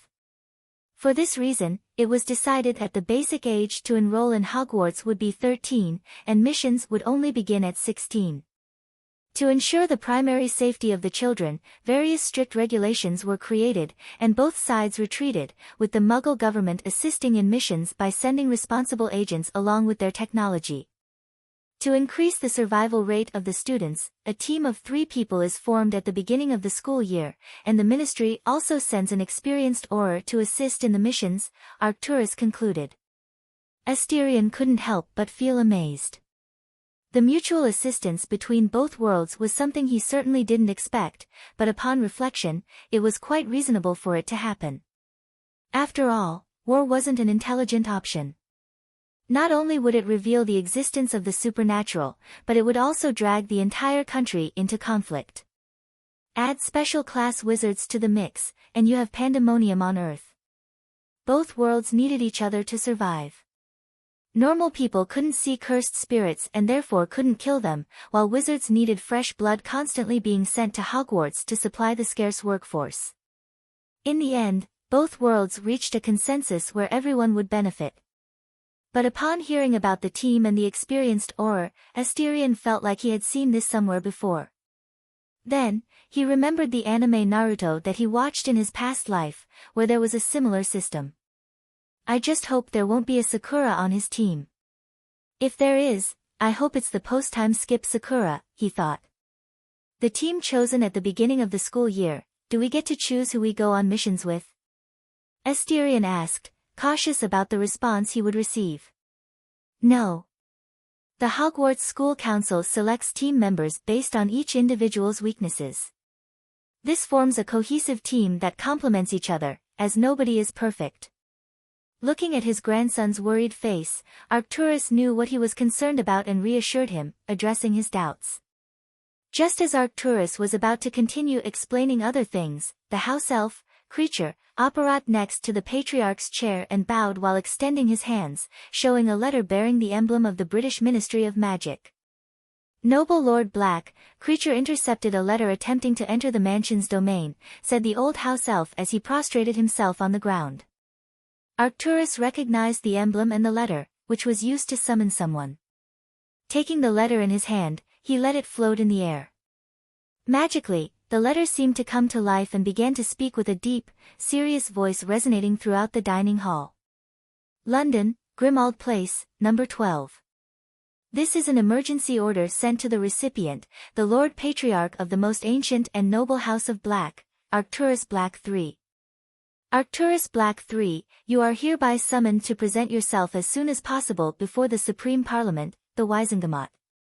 Refusal to comply with this summons will bring serious consequences to the recipient, Arcturus Black III. When the letter finished speaking, it turned into ashes, disappearing completely. Everyone in the dining hall fell silent, still stunned by what had just happened. Arcturus furrowed his brows deeply. He didn't appreciate the tone used in the letter, it was written as if he were a criminal being forced to appear before the Wizengamot. Obviously, this wasn't written by the pureblood faction. The old patriarch coldly snorted. He wanted to see what tricks Dumbledore wanted to use against him. However, even though he had been summoned, he calmly resumed eating and sipped his wine, seeming unconcerned about being urgently called. Only when he finished his dinner did he leave the dining hall, holding his cane with a cold expression. Asterion observed Arcturus leaving the dining hall after receiving an urgent letter from the Ministry of Magic, specifically being summoned before the entire Wizengamot. Narcissa and Asterion exchanged confused glances. Going to the ministry and being summoned were two completely different things. Something truly serious had happened. Support me to write more and read chapters ahead of all regular readers. The Patreon will be updated daily, except on Saturdays and Sundays, when I do not write. Patreon.com/HPSCB, just remove the hyphen to access Patreon normally.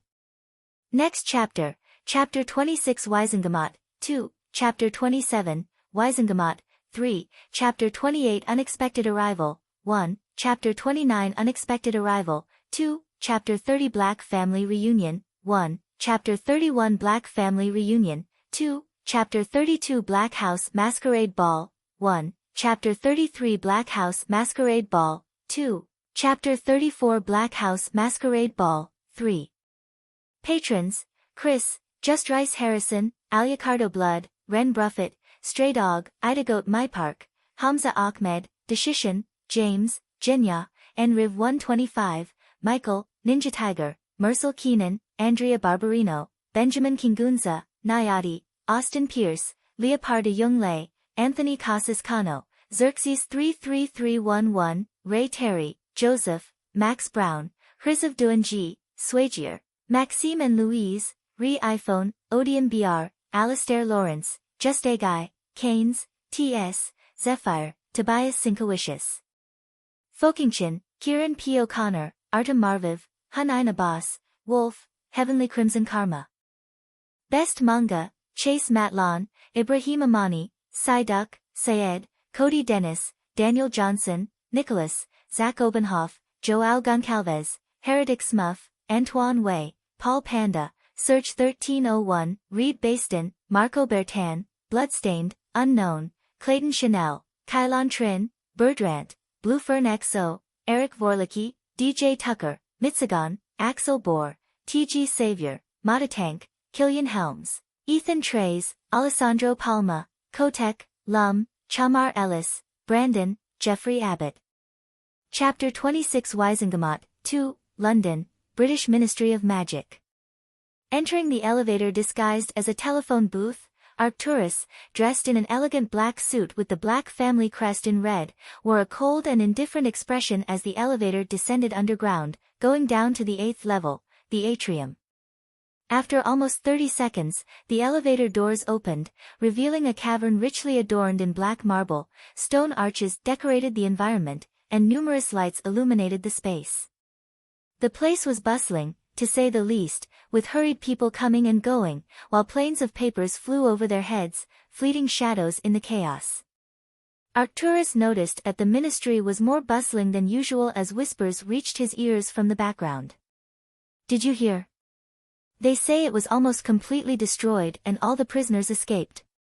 They claim it was the Witch of Insanity Bellatrix Lestrange who initiated the entire breakout."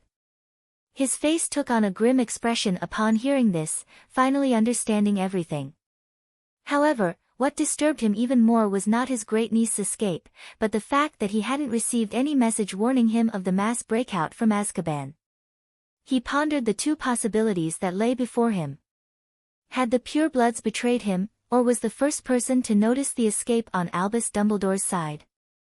With unanswered questions echoing in his mind, Arcturus circled the imposing magical fountains, ignoring the looks of recognition that crossed his path. His indifference was palpable, his cane striking the ground with a force beyond the usual. As he made his way towards the elevator, passing by the golden statues, he couldn't help but notice the banner of the Minister of Magic Cornelius Fudge unfurled in a prominent position. Internally, Arcturus scoffed at the figure depicted on the banner. Entering the elevator, empty except for his presence, Arcturus cast a cold glance at those who tried to join him. "I think I'll wait a bit," murmured a man, fearfully averting his gaze from the intimidating aura emanated by Arcturus. The others around hastily agreed. Without showing any reaction, Arcturus pressed the last button on the second row to the right, marked with the number 10, where the Ministry of Magic courts were situated. The elevator took a minute to reach the promised destination. When the doors opened, they revealed a long, slightly dark corridor, completely deserted, without a soul in sight. Arcturus scoffed at the obvious attempt at intimidation, finding the chosen method trivial in trying to scare him. Such a ploy might have an effect on an inexperienced teenager, but not on him. Walking down the empty corridor, his steps echoing in the silence, Arcturus reached the end of the hallway. There, he was faced with two doors adorned with the emblem of the Ministry of Magic, M. Upon opening the doors, Arcturus found the seats of the Supreme Court nearly fully occupied, each occupant wearing a plum-colored robe adorned with an M badge on the chest. All the patriarchs of the lesser and greater houses were present. As he entered the court, these leaders rose from their seats as a sign of respect before resuming their seats in silence. The old patriarch nodded to everyone, pleased not to have been betrayed and not to have had to resort to extreme measures to punish the traitors. However, something caught his attention. Some of the noble houses that had previously remained neutral now rose to greet him. He knew that this was the result of his great-grandson's influence, who was already beginning to exert his power subtly over the entire British wizarding society. The House of Black was growing stronger with each passing day. Lifting his head slightly, Arcturus directed his gaze to the elevated main table of the Supreme Court. Seated in the principal chair was the Minister of Magic, Cornelius Fudge, and beside him, a plump woman with a particularly irritating professional smile, Dolores Umbridge. The presence of Cornelius surprised him, but at the same time, he knew Dumbledore was not behind this political attack. The man preferred to act personally rather than trust incompetent third parties to ruin his plans. Arcturus deeply shared this view: if you want something done right, do it yourself. As he was not the one on trial, he remained standing in front of the chair in the center of the Supreme Court. "With the arrival of the witness, we shall commence the session of the Supreme Court," declared Cornelius, banging his gavel on the table, his voice echoing through the courtroom. After looking at all the present members, he continued, "Lord Patriarch Black, Arcturus Black III, you have been summoned before this sacred court and our esteemed members to testify. Although still puzzled by this entirely arbitrary and seemingly illogical summons, Arcturus didn't conceal his disdain on his face, directing his gaze towards Dumbledore's representative in the Ministry of Magic, the Minister of Magic himself. Rumors circulated about the morning letters that Fudge supposedly sent to Dumbledore, seeking guidance every day. Arcturus despised figures like Fudge, who apparently received bribes from the Pure Blood faction while obeying Dumbledore's orders behind the scenes. The man was not only a coward but also unfit for the position he held. He was merely a puppet chosen by the people to maintain the false facade that the ministry, despite being influenced by the noble houses, still belonged to the people. I fail to see why you're confused, Patriarch Black. Your grandson and great-niece escaped from Azkaban, releasing all the prisoners together. Perhaps at this very moment, the monsters you call relatives are murdering some poor Muggle family. Cornelius spoke loudly, looking at the man who brought recurrent nightmares to him. This attack was orchestrated by him and his small faction within the ministry, all with the purpose of weakening the influence on the man and perhaps fueling more hatred towards his cursed family, gaining more autonomy in the process. Such a pity if it's happening, Arcturus replied without changing his expression. Thousands could die, and he didn't care, but he had to care at this moment. At the same time, he condemned Cornelius to death for calling his grandson and great-niece monsters. Arcturus continued speaking despite the silence in the courtroom, but it doesn't change the fact that the escape occurred under your watch, Minister. He saw the man's face twitch slightly at his words, but it soon returned to normal, as if nothing had happened. Yet, Arcturus knew that Cornelius was seething inside. After all, the Minister of Magic was a simple-minded man who cared more about reputation than anything else, even his own life. Chapter 27 Wisengamot 3. I'm curious, Minister. Am I being accused of something here, or will this session just be an exchange of insults? If that's the case, I'd prefer to refrain from speaking. I see no point in engaging in dialogue with a man like you, declared Arcturus, his words echoing through the courtroom and prompting a momentary silence. The humor of some court members, restrained until then, seemed on the verge of bursting into laughter. The old patriarch was right. This court was a farce, lacking evidence and circumstances to justify its existence. The awkward silence that followed hung in the air as Cornelius struggled to contain his frustration, speaking in a louder tone than usual. I am the Minister of Magic, and I demand respect as the one tasked with administering this society, Lord Black, retorted Cornelius, his voice tinged with authority. You have been summoned to this court to testify and explain why magical traces associated with you were found in Azkaban, as well as to face allegations regarding your noble conduct. This time, a collective sigh of surprise echoed through the room, all eyes turning to Arcturus, who remained standing at the center of the court. So, is this it? The Minister of Magic relies on magical residues and unfounded accusations to support his claims? Arcturus retorted in the same tone, showing no weakness in the face of the accusations. Answer the allegations against you, Lord Black, intervened Dolores next to Cornelius, her shrill voice capable of irritating even the most insensitive ears. Arcturus directed his gaze at the petite woman, with wavy hair styled to the side, and replied coldly, Prosecutor, I do not entertain allegations without evidence. If you wish for me to respond to something, prove it before this sacred court. Very well, bring forth the evidence, ordered Dolores, surprising everyone, before ringing the bell on her desk, producing a loud and clear sound that echoed through the courtroom. A young man entered, carrying a silver tray containing a vial about 5 centimeters in size, which contained particles of dark and malevolent magical energy. Everyone in the room felt the magical residues contained in the vial and turned their gazes to Arcturus, as if affirming the truth of the allegations. Irrelevant. I was on a mission 3 days ago, these could be my magical residues left at the scene. Furthermore, I feel that the minister is incriminating me with forged evidence, claiming they were found in one place when they were actually in another, he declared defiantly, disregarding the magical residues. The entire mission had documents related to it, he wasn't afraid they would use that against him. Are you accusing this court of conspiring against you, Lord Black? Dolores Umbridge spoke with a tone louder than usual. After a brief exchange of glances with Cornelius, she continued, "Keep in mind that the Ministry of Magic is the symbol of justice in our beloved country.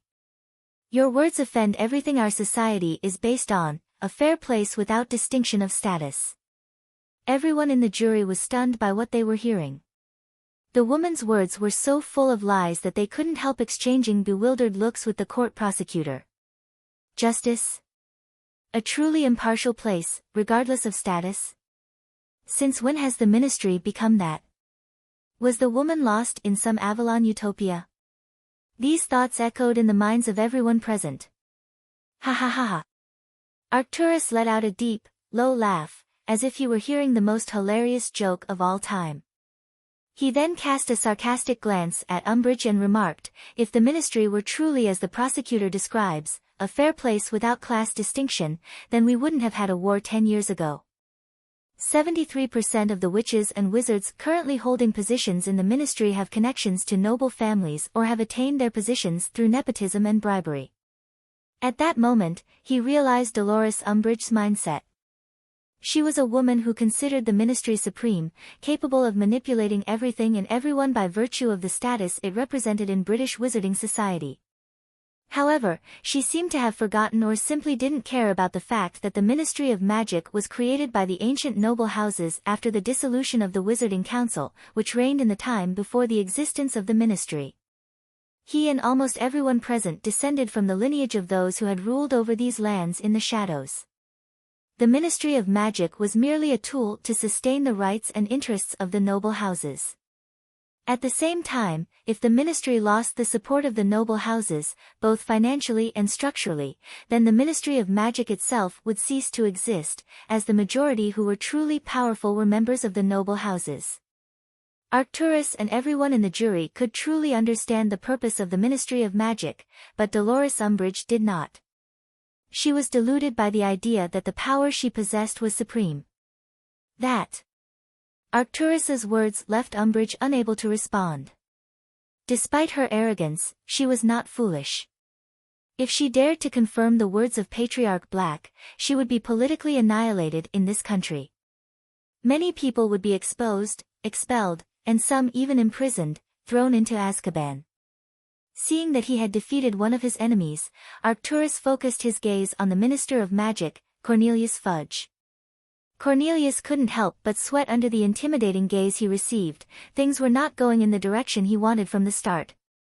In the conception of the plan, they would constantly pressure Arcturus, and as the man showed weakness, they could obtain the benefits they always wanted, more autonomy in the Ministry of Magic and, at the same time, further tarnish the reputation of the House of Black. After all, at least in his mind, if the leader of the Pureblood faction accepted, the other members of the faction would have to accept as well. Unfortunately, things don't always go the way he wanted. Arcturus didn't show weakness. He was an old lion, but a lion was still a lion, regardless of age.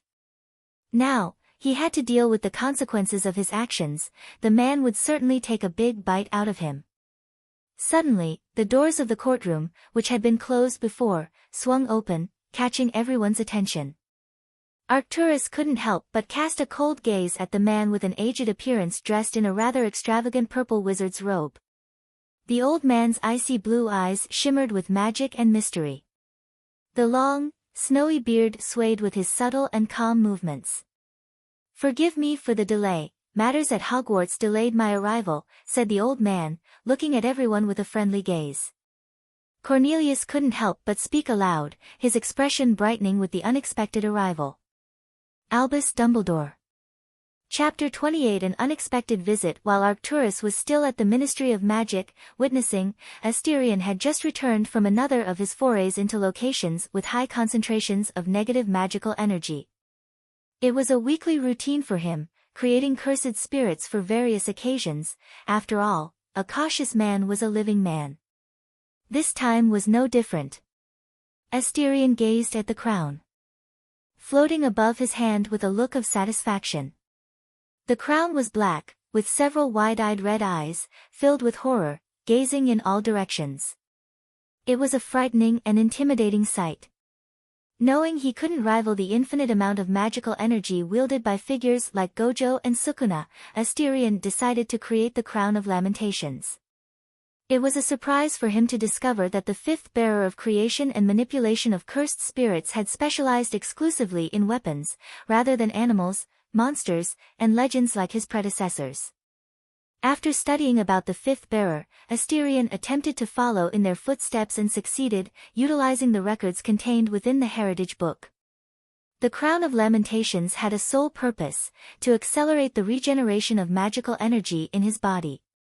This crown was just one of the 6 items he prepared to compensate for his limitations. In addition to it, there was armor that greatly increased his defensive capability by absorbing impacts and energies, a cloak that allowed free movement through the sky, granting him the ability to fly, a sword capable of splitting atoms, gauntlets capable of enhancing his strength, and finally, a necklace that essentially made him invisible.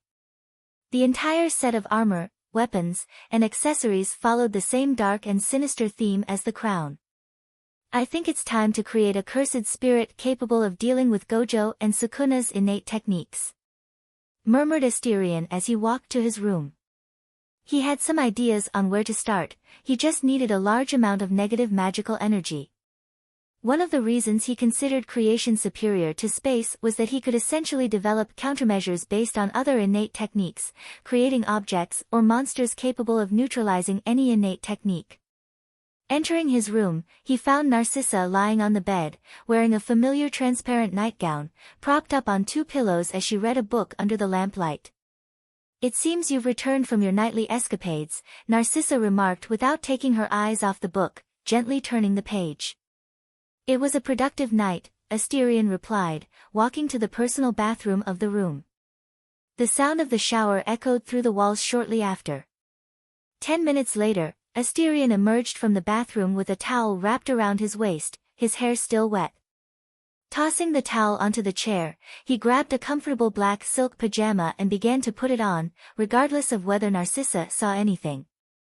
Nudity was hardly something that could make him feel ashamed. Watching Asterion dress, Narcissa couldn't help but speak, her voice carrying nothing but concern and tenderness. "I don't understand your rush to get stronger, Asti. It seems like you're desperate to become stronger, regardless of the damage it causes to your body. That's not normal."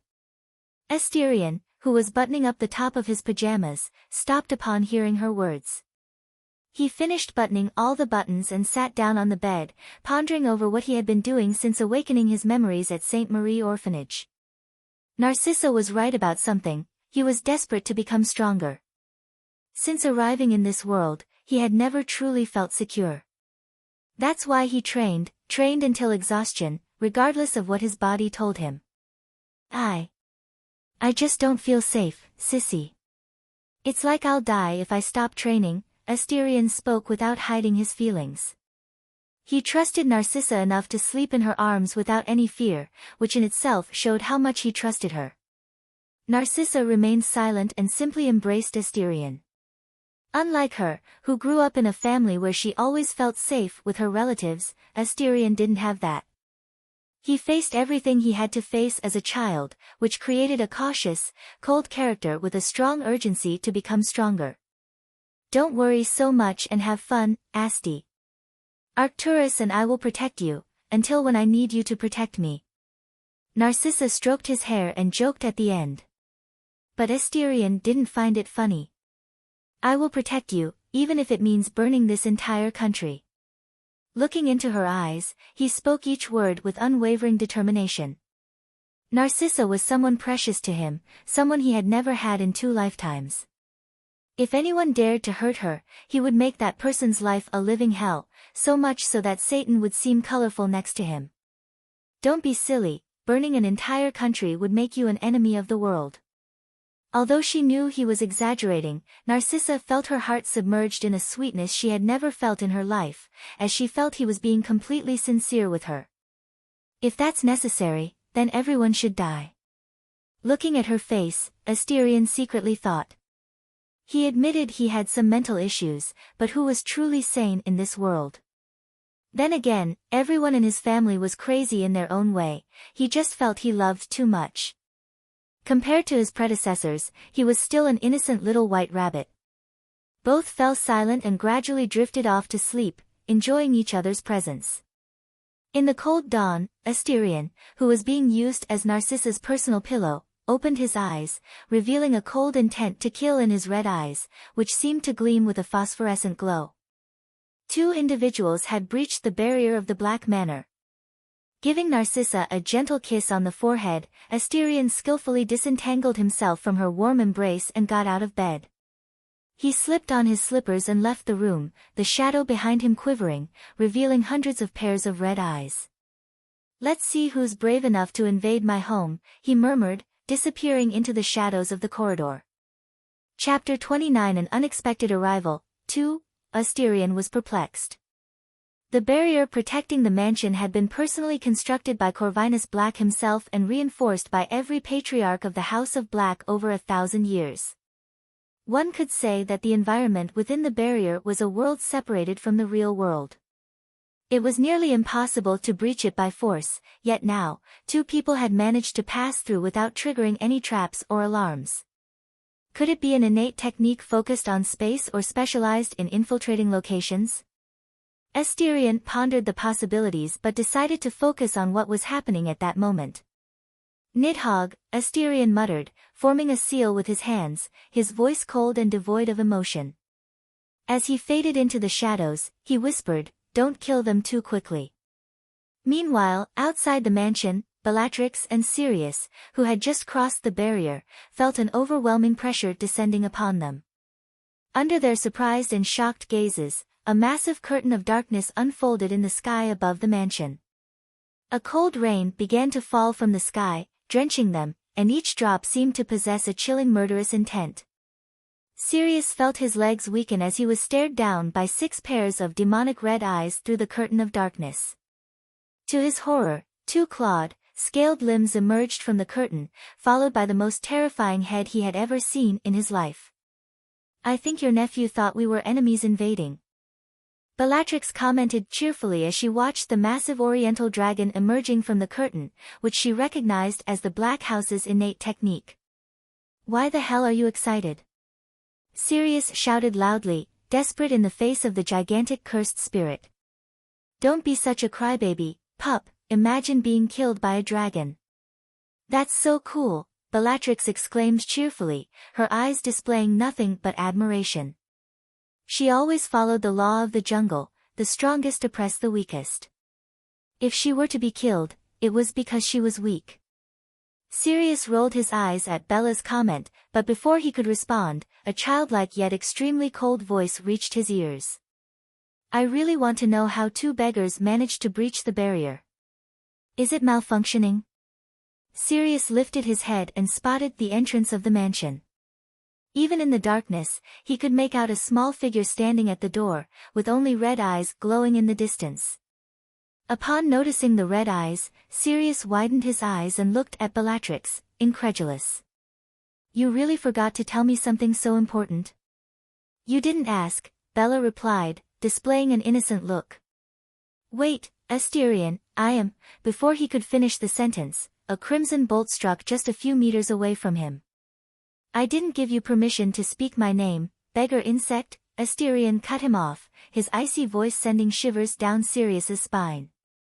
The coldness and indifference in his voice were almost inhuman. "He was certainly raised by Arcturus, almost like a replica of the man," Bella whispered to Sirius, not being too discreet. Her eyes gleamed with a hint of mad fanaticism. Throughout her life, she had heard the legendary stories of the bearers of the red eyes. Now, before her stood one of them, and one who was only beginning his own story, his own legend. And how she yearned to partake in this tale replete with horror, blood, and viscera. Gripping the edges of her dress, or at least what remained of it after the escape, Bellatrix elegantly bowed while displaying a smile on her lips. "I apologize for the sudden visit, young heir Black. I am Bellatrix Lestrange, but I am in the process of divorce. Therefore, I will reclaim the honorable name Black once again, with your noble permission." She didn't seem like a crazy person at all, On the contrary, she appeared as an elegant lady who had lived for a long time in the nobility of British high society, which was not untrue. "Interesting, but you don't resemble Sissy in the slightest, Mrs. Lestrange," remarked Asterion, observing the woman covered in a dirty, torn dress with curiosity. Even covered in mud, he could recognize Bellatrix's features: black hair, green eyes, and a twisted smile, nothing like Narcissa. "Well, the three of us have many differences between us. I suppose my dear mother enjoyed playing outside quite a bit, if you catch my drift," replied Bellatrix, laughing with a dreamy and joyful voice. Suddenly, a voice emerged from behind Asterion. "Do not slander our mother, sister. She would reprimand you for speaking something so vulgar and improper." Looking back, the boy saw Narcissa wearing a silk robe to conceal her body, her pale hair flowing softly with the night breeze. "Are these two beggars really our family?" Asterion asked, still incredulous. Narcissa laughed and pointed to the woman, saying, "This is my sister, Bellatrix." "Yes. It's me, the amazing and wonderful magical girl, Bellatrix," declared Bellatrix, striking a pose filled with pride and arrogance as she gestured with 2 fingers. Asterion almost smiled at her presentation, almost. "I see you haven't changed at all, sister," Narcissa remarked nostalgically, watching her sister's performance. It seemed like she had gone back to her childhood, seeing the same presentation for the first time. Bellatrix nodded eagerly, placing her hands on her hips. She was very pleased with her sister's response. "This is probably your uncle, Sirius Black," Narcissa said, pointing to the man who looked skeletal, with a face covered in a poorly groomed and dirty beard. Looking at him, Asterion showed a strange look. "I apologize for almost killing you with a lightning bolt, uncle." Although he apologized, his tone and facial expression showed no real remorse for his actions. "Pfft!" Bellatrix couldn't contain her laughter, holding her stomach as she laughed loudly and clearly. Sirius couldn't help but feel embarrassed. He glared at Bellatrix and limped towards the mansion's entrance. Bella continued to follow him, still laughing and hopping along. "You two are in a sorry state," Narcissa commented, looking at them with one hand on Asterion's shoulder. "After escaping, we were pursued by 5 squads of Aurors. They seemed like dogs unwilling to let go of a bone," Sirius remarked, looking helplessly at his other cousin, Narcissa. "So, that's why Arcturus was summoned by the Ministry of Magic," murmured Narcissa, with a pensive expression. "Does that mean Aurors are coming?" Asterion asked as he dispelled the curtain of shadows above the mansion. Nidhogg expressed its displeasure with a loud roar as its 6 pairs of eyes fell upon Sirius. Nonetheless, it retreated back into the curtain, still discontent. Sirius smiled bitterly, feeling the angry gaze of the massive cursed spirit upon him. Fortunately, the beast couldn't harm him unless his nephew desired it midline horizontal ellipsis. He wouldn't do that, or would he? Shaking his head, he responded to his nephew's question. "We managed to elude them with Bellatrix using a cursed spirit that could replicate appearance and magical aura. But, it's still possible for them to check the mansion. Between you two, take a shower and put on clean clothes. I'll have Kreacher bring something warm for you to eat," Narcissa said, gesturing for them to enter the mansion. Bath time at last. Bellatrix ran inside, shouting excitedly. Sirius rolled his eyes at Bellatrix's childishness. He turned and thanked his cousin. "Thank you, Narcissa. We're family, we help each other out," Narcissa replied, putting her arms around Asterion's neck, responding with a faint smile on her lips. "Family," Sirius murmured to himself, hearing Narcissa's words. Chapter 30 Black Family Reunion. At the dinner table, Sirius and Bellatrix, properly cleaned and well-dressed, could be seen devouring a steaming soup of meats and vegetables with great haste, as if they hadn't eaten in a long time. "I've missed edible foods so much," exclaimed Sirius between spoonfuls of soup, his previously pallid face finally gaining some color, not as pale as before. "Well, I ate very well in Azkaban. The joy balls were great for a lively conversation. I painted many of their nails, they were definitely in need." added Bellatrix with a happy smile, while savoring her meal with joy. Asterion looked perplexed at his new cousin. Joy balls? Was she referring to the Dementors? Could they talk? More importantly, how the hell did she paint their nails? Curiously, he wondered what nail polish color she used. If it was pink, he would laugh a lot when he saw a Dementor with pink-painted nails. He had many questions in mind, but he remained silent, showing a strange look to Bellatrix. In the short time he had known her, he could tell that the title of Witch of Insanity was appropriate. The woman was definitely crazy, too emotional and unpredictable like a hurricane. No one could guess what was going on in her head. Still, he couldn't help but find it amusing to be around her. She could even make him smile with her strange and crazy phrases from time to time. You ate well, unlike me. The food they gave me, not even pigs would eat, murmured Sirius bitterly, recalling his time in Azkaban. He would never forget what he went through in that place, enduring all that hell just to one day seek revenge. Hearing his uncle's grumble, his father's brother, Asterion spoke coldly, everyone must bear the consequences of their actions. You chose to kill and were imprisoned. As for whether Sirius was innocent or not, it no longer mattered. The man had failed and been imprisoned, there was no turning back. A crash echoed as Sirius slammed his fist against the table, growling with anger. I didn't kill anyone. It was Peter, not me. That filthy, dirty, disgusting rat. When I find him.